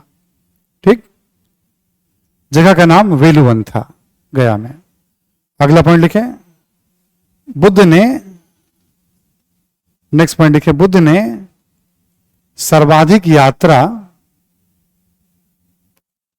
श्रावस्ती की।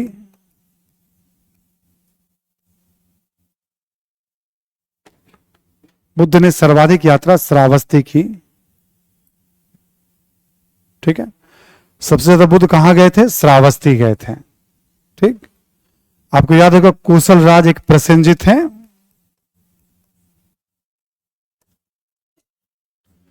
प्रसेनजित ने भी एक विहार दान में दिया था पूर्वाराम, और एक बड़े व्यापारी थे अनाथ पिंडक।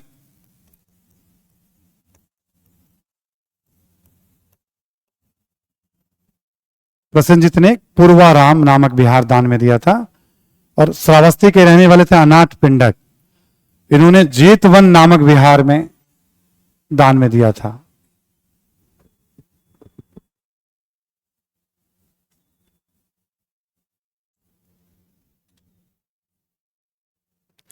विहार हो गई भिक्षुओं के रहने की जगह।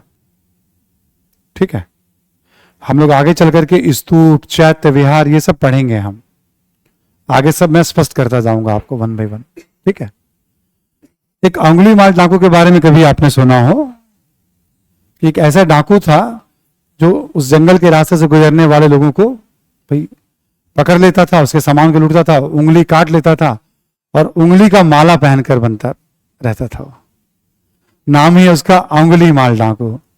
वो भी श्रावस्ती का ही था। उसके बारे में लिख लें आप कि अंगुली माल डाकू ने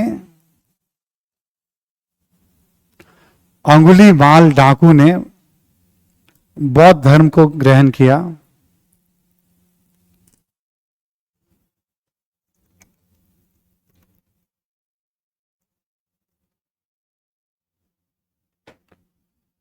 बौद्ध धर्म को ग्रहण किया मतलब बुद्ध से जब सामना हुआ तो बुद्ध को भी धमका रहा था ये।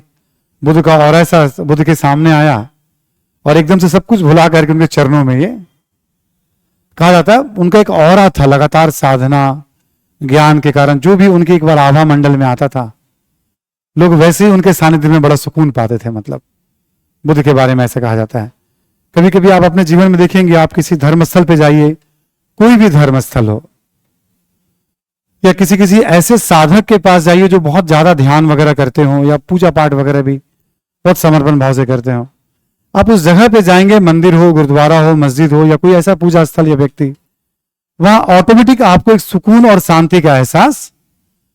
कहा जाता है कि हमारे भाव से वातावरण में बहुत बदलाव आता है। हम अपने साथ अपना एक ऑरा भी कैरी करते हैं।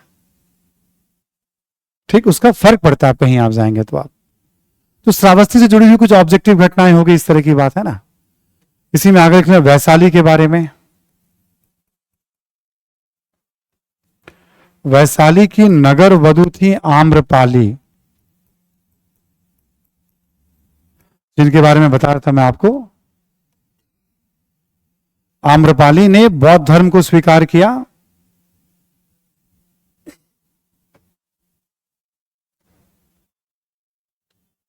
मजा आता है। एक अपने सुनो लिख रहा, अंगुलीमाल बहुत अच्छा आदमी था। ये अंगुलीमाल के जमाने से है क्या? ठीक है, उस समय डाकू भी अच्छे होते थे। प्रिया, वाह, शाबाश प्रिया। और तुम कौन है? कृष्णा। कुछ ना कुछ लिखते रहना तुम लोगों, ठीक। Positive vibes, yes. लिख लिया आपने। वैशाली की नगरवधु थी आम्रपाली, ठीक है। इसमें लिख लीजिए आप, इन्होंने बौद्ध धर्म को स्वीकार किया था और एक आम्र वाटिका, आम का जो गार्डन होता है, बगीचा होता है, आम्र वाटिका बौद्ध संघ को दान में दिया था। आम्र वाटिका बौद्ध संघ को दान में दिया था, ठीक है।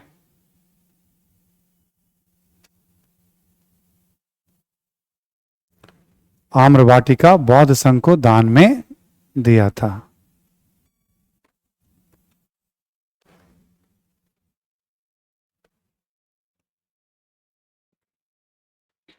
वैशाली के बारे में ही और एक दो पॉइंट लिखेंगे आप। लिखेंगे कि पहली बार बौद्ध धर्म में महिलाओं को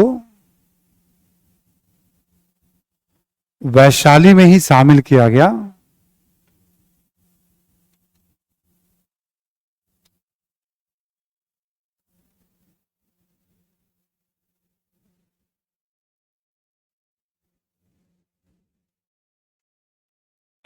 ठीक, वैशाली में ही शामिल किया गया, है ना। फर्स्ट टाइम बौद्ध धर्म में। शुरू में बुद्ध पक्ष में नहीं थे, उसको लेके अलग अलग व्याख्याएं होती हैं कि बुद्ध महिला विरोधी थे। इस सब में मत जाइएगा। कुछ एक आधा बातें कहीं कहीं आर्य शर्मा ने भी दे रखा है कि बुद्ध ने ऐसा कभी कहा था। असल में क्या होता है, पूरा संदर्भ जब तक नहीं पता हो ना, तो एकदम पासिंग रिमार्क्स नहीं देना चाहिए हमें, जजमेंट, है ना। जो पूरी मानवता के कल्याण और समानता की बात कर रहे हैं वो महिला विरोधी क्यों हो जाएंगे? ठीक है, तो यहीं पे शामिल किया गया था। प्रथम महिला भी लिख लें आप, प्रथम महिला थी गौतमी।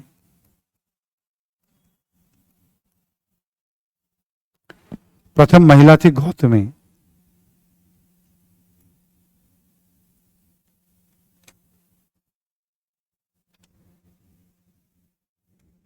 ठीक, इसमें लिखें आप, एक जानकारी और ऐड कर लें इसमें, ठीक है। वैशाली को लेकर के ही है कि बुद्ध ने अपना अंतिम वर्षावास, वर्षा का जो महीना था,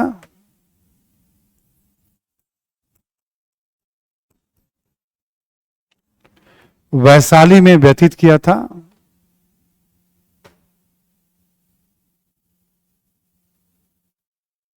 वैशाली में व्यतीत किया था। वर्षा का मौसम वैशाली में निकाला था अपना अंतिम, मृत्यु से पहले। लेकिन इसके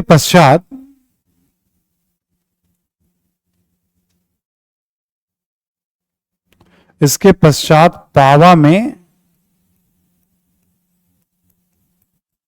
आपको याद होगा पावा और कुशीनगर मल्लों की राजधानी थी, दोनों लिखवाया था मैंने आपको। इसके पश्चात पावा में एक शिष्य के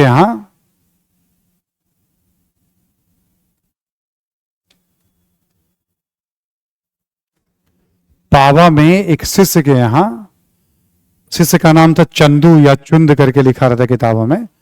शिष्य के यहां भोजन ग्रहण करने के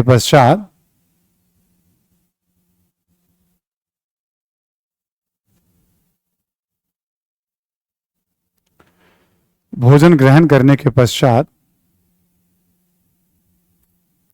तबीयत खराब हो गई, बीमार पड़ गए और कुशीनारा, जो कुशीनगर है,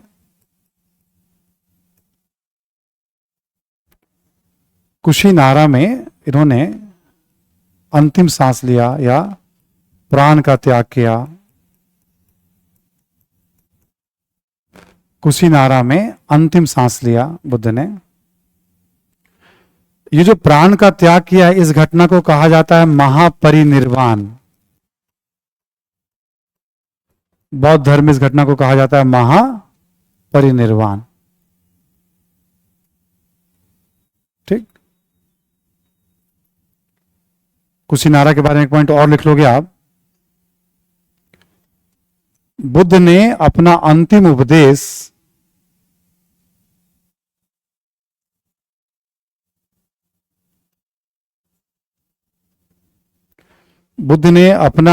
उपदेश कुशीनारा में दिया था।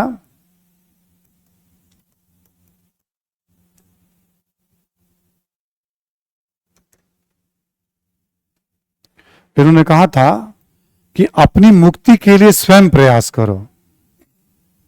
इनका कहना था कि कोई आपको मुक्त नहीं करा पाएगा इस आवागमन से, अपनी मुक्ति के लिए सबको प्रयास करना पड़ेगा। ठीक, नोट करके लिख लेंगे आप जरा एक दो पॉइंट और।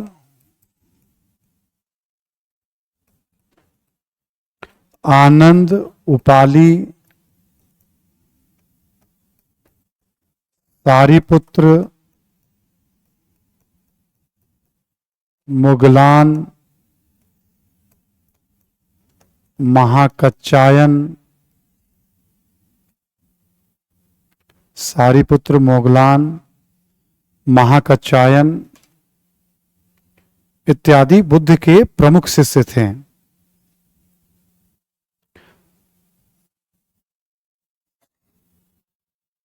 इत्यादि बुद्ध के प्रमुख शिष्य थे। ठीक, ये सब बुद्ध के प्रमुख शिष्य थे। और देखो बुद्ध का जो जन्म है, ठीक है, और बुद्ध की जो ज्ञान की प्राप्ति है और जो मृत्यु है, ये तीनों घटना वैशाख पूर्णिमा के दिन ही है। वैशाख पूर्णिमा बौद्ध धर्म में बड़ा धूमधाम से मनाया जाता है। भारत में भी मई महीने में आएगा आपका वैशाख, और बहुत धूमधाम से श्रीलंका, वियतनाम, अलग अलग देशों में मनाया जाता है। प्राय प्राइम मिनिस्टर, प्रेसिडेंट सब उसमें पार्टिसिपेट करते हैं या संबोधित करते हैं किसी न किसी रूप में उसको। मतलब इतना बड़ा उत्सव होता है वैशाख पूर्णिमा। और ये जो घटना हुई थी, ये हुई थी 483 ईसा पूर्व में। ठीक, कुशीनारा में जो घटना हुई थी कब हुई थी? ये 483 ईसा पूर्व में।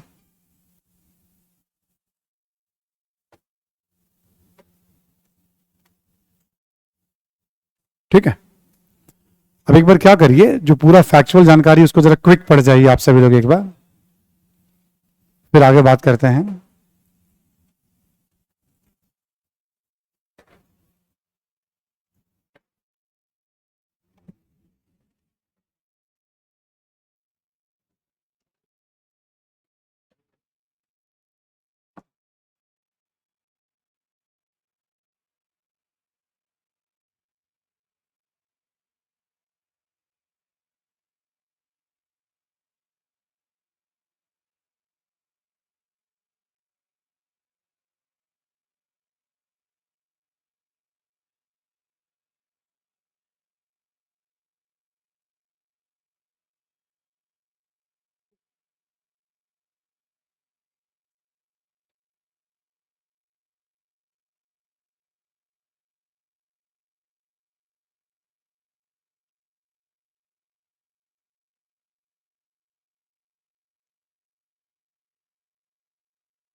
अब कुछ सवाल ऐसे भी हैं कि सर क्या बुद्ध इसके बाद अपने बीवी बच्चों से नहीं मिले थे क्या? मिले थे, उन्होंने वादा किया था मिलने आएंगे, एक बार गए थे वो, है ना। और फिर उसके बाद धीरे धीरे सब लोग जो जो बौद्ध धर्म में परिवार के सभी लोगों को इन्होंने शामिल, है ना। सबसे पहले बुद्ध को बुद्ध किसने कहा था? मैंने तो नहीं कहा था। ठीक है, बहुत सारी बातें ना जैसे मिलेगा आपको किताबों के अंदर भी, ठीक है, बहुत प्रामाणिक नहीं होती बहुत सारी बातें, मतलब, ठीक है। और मैं आपको जो भी जब भी पढ़ा रहा हूं, आपको मान लो आपको कोई पीसीएस देना हो, आईएएस वाले एग्जाम को तो मुझे पता है उसमें क्या होगा, ठीक है। पीसीएस में भी कोई बहुत समस्या नहीं है, बस पीसीएस के 10-20 साल के प्रश्नों को बना के जाइएगा आप केवल। पीसीएस में जिस तरह के प्रश्न पूछे जाते हैं ना, वो प्रश्न रिपीट होते रहते हैं। तो ये हो गया बुद्ध की जीवनी से संबंधित कुछ महत्वपूर्ण बातें, ठीक। कोई भी और भी जानकारी जैसे कभी आप पढ़ेंगे तो बुद्ध को ज्ञान की प्राप्ति किस नदी पे हुई? तो निरंजना नदी, है ना। और बुद्ध को किन किन नामों से जाना जाता है? अभी पढ़ते पढ़ते सारी बातें आ जाएंगी, मतलब ऐसे बोलता रह रहा हूं मैं आपको भी, काम काम की बातें सारी आ जाएंगी इसमें, मतलब, ठीक है। अपनी स्टडी मटेरियल में तो और डिटेल में दिया हुआ सारी बातें वहां बताई गई हैं, इससे अधिक जानकारी वहां पे है जितना मैं आपको बता रहा हूं। बट यहां मेरा मेन मकसद था कुछ कला से संबंधित बातों को बताना, वरना मैं कह देता आप वहां पढ़ लीजिए। तो कला पे जब बात आएगी तो कुछ कुछ जानकारी हमारे पास होनी चाहिए लिखने के लिए हमारे पास, ठीक है। तो हम लोगों ने बौद्ध धर्म का उदय क्यों, जो पहला पॉइंट था, उसके बाद बुद्ध की जीवनी, यात्रा वगैरह के बारे में कुछ बेसिक बातें हमने कर ली, ठीक है। और अब इसी में बुद्ध की प्रमुख शिक्षाएं देखिए आप, बुद्ध की प्रमुख शिक्षा।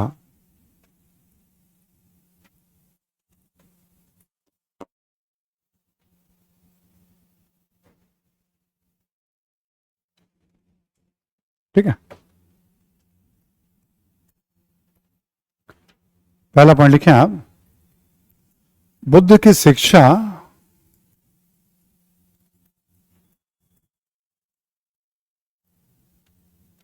का मुख्य लक्ष्य है व्यक्ति को दुखों से मुक्ति मिले।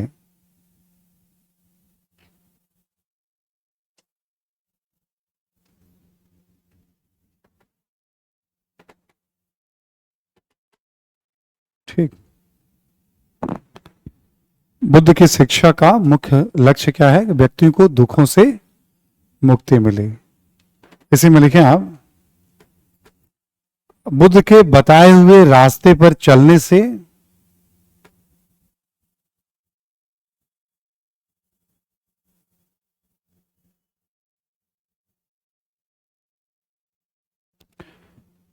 यह इसी जीवन में संभव है, यह इसी जीवन में संभव है, बुद्ध के बताए हुए रास्ते पर चलने से।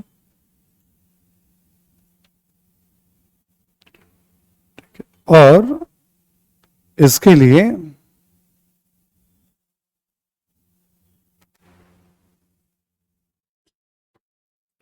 शरीर का त्याग आवश्यक नहीं है,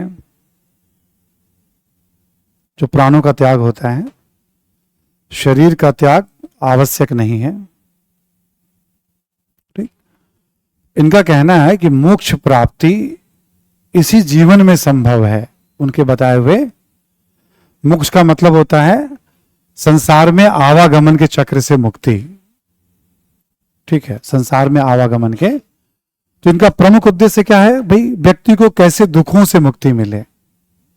इनकी शिक्षा का सार क्या है? व्यक्ति को कैसे दुखों से मुक्ति मिले। और वो कहते हैं हमारी बताए हुए रास्ते पे चलेंगे आप तो इसी जीवन में संभव है, आपको प्राणों का त्याग करने की जरूरत। खुद कठोर तपस्या करके देख लिए थे, तो भाई वो क्या रास्ता बताते हैं दुखों से मुक्ति के लिए। अगला पॉइंट लिखें आप, इसी संदर्भ में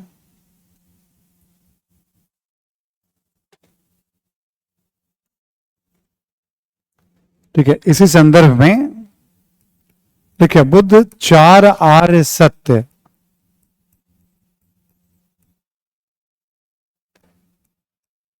चार आर्य सत्य का उपदेश देते हैं।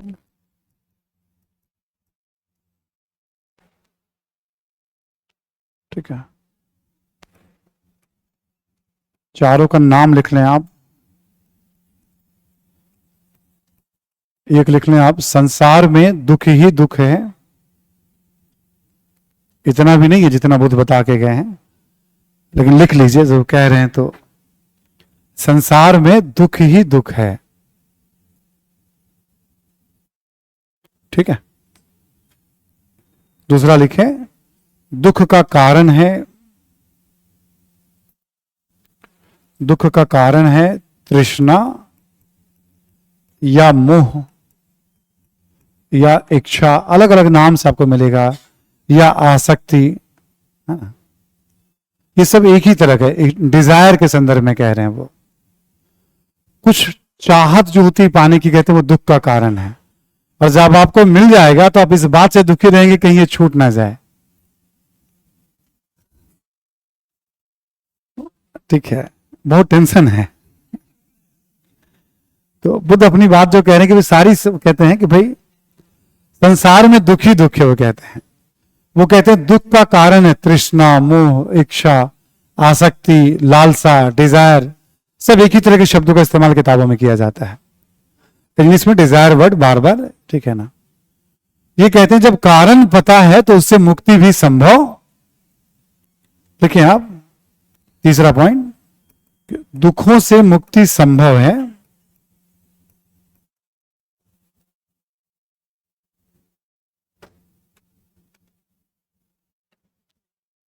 ठीक है, मुक्ति संभव है यानी दुखों का निरोध कर सकते हैं हम।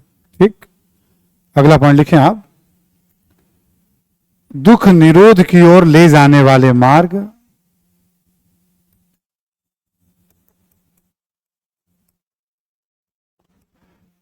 निरोध यानी मुक्ति की ओर ले जाने वाले मार्ग,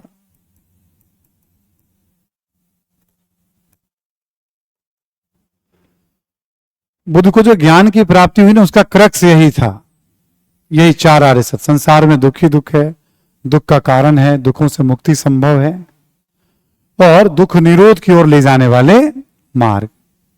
ठीक, ये जो मार्ग है इसको अष्टांगिक मार्ग, इसको अष्टांगिक मार्ग या मध्यम मार्ग भी कहते हैं। इस मार्ग को अष्टांगिक मार्ग या मध्यम मार्ग भी कहते हैं।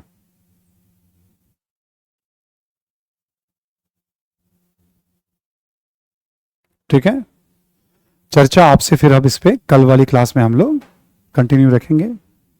ठीक है, कल वाली क्लास में आपसे जैसे हमने क्रम बताया है ना, उसी क्रम में बातचीत बुद्ध के ऊपर ही पूरी तरह से बातचीत ये कंप्लीट हो जाएगा। फिर महावीर स्वामी की बात करेंगे आपसे, महावीर जैन की बात करेंगे। Thank you everyone.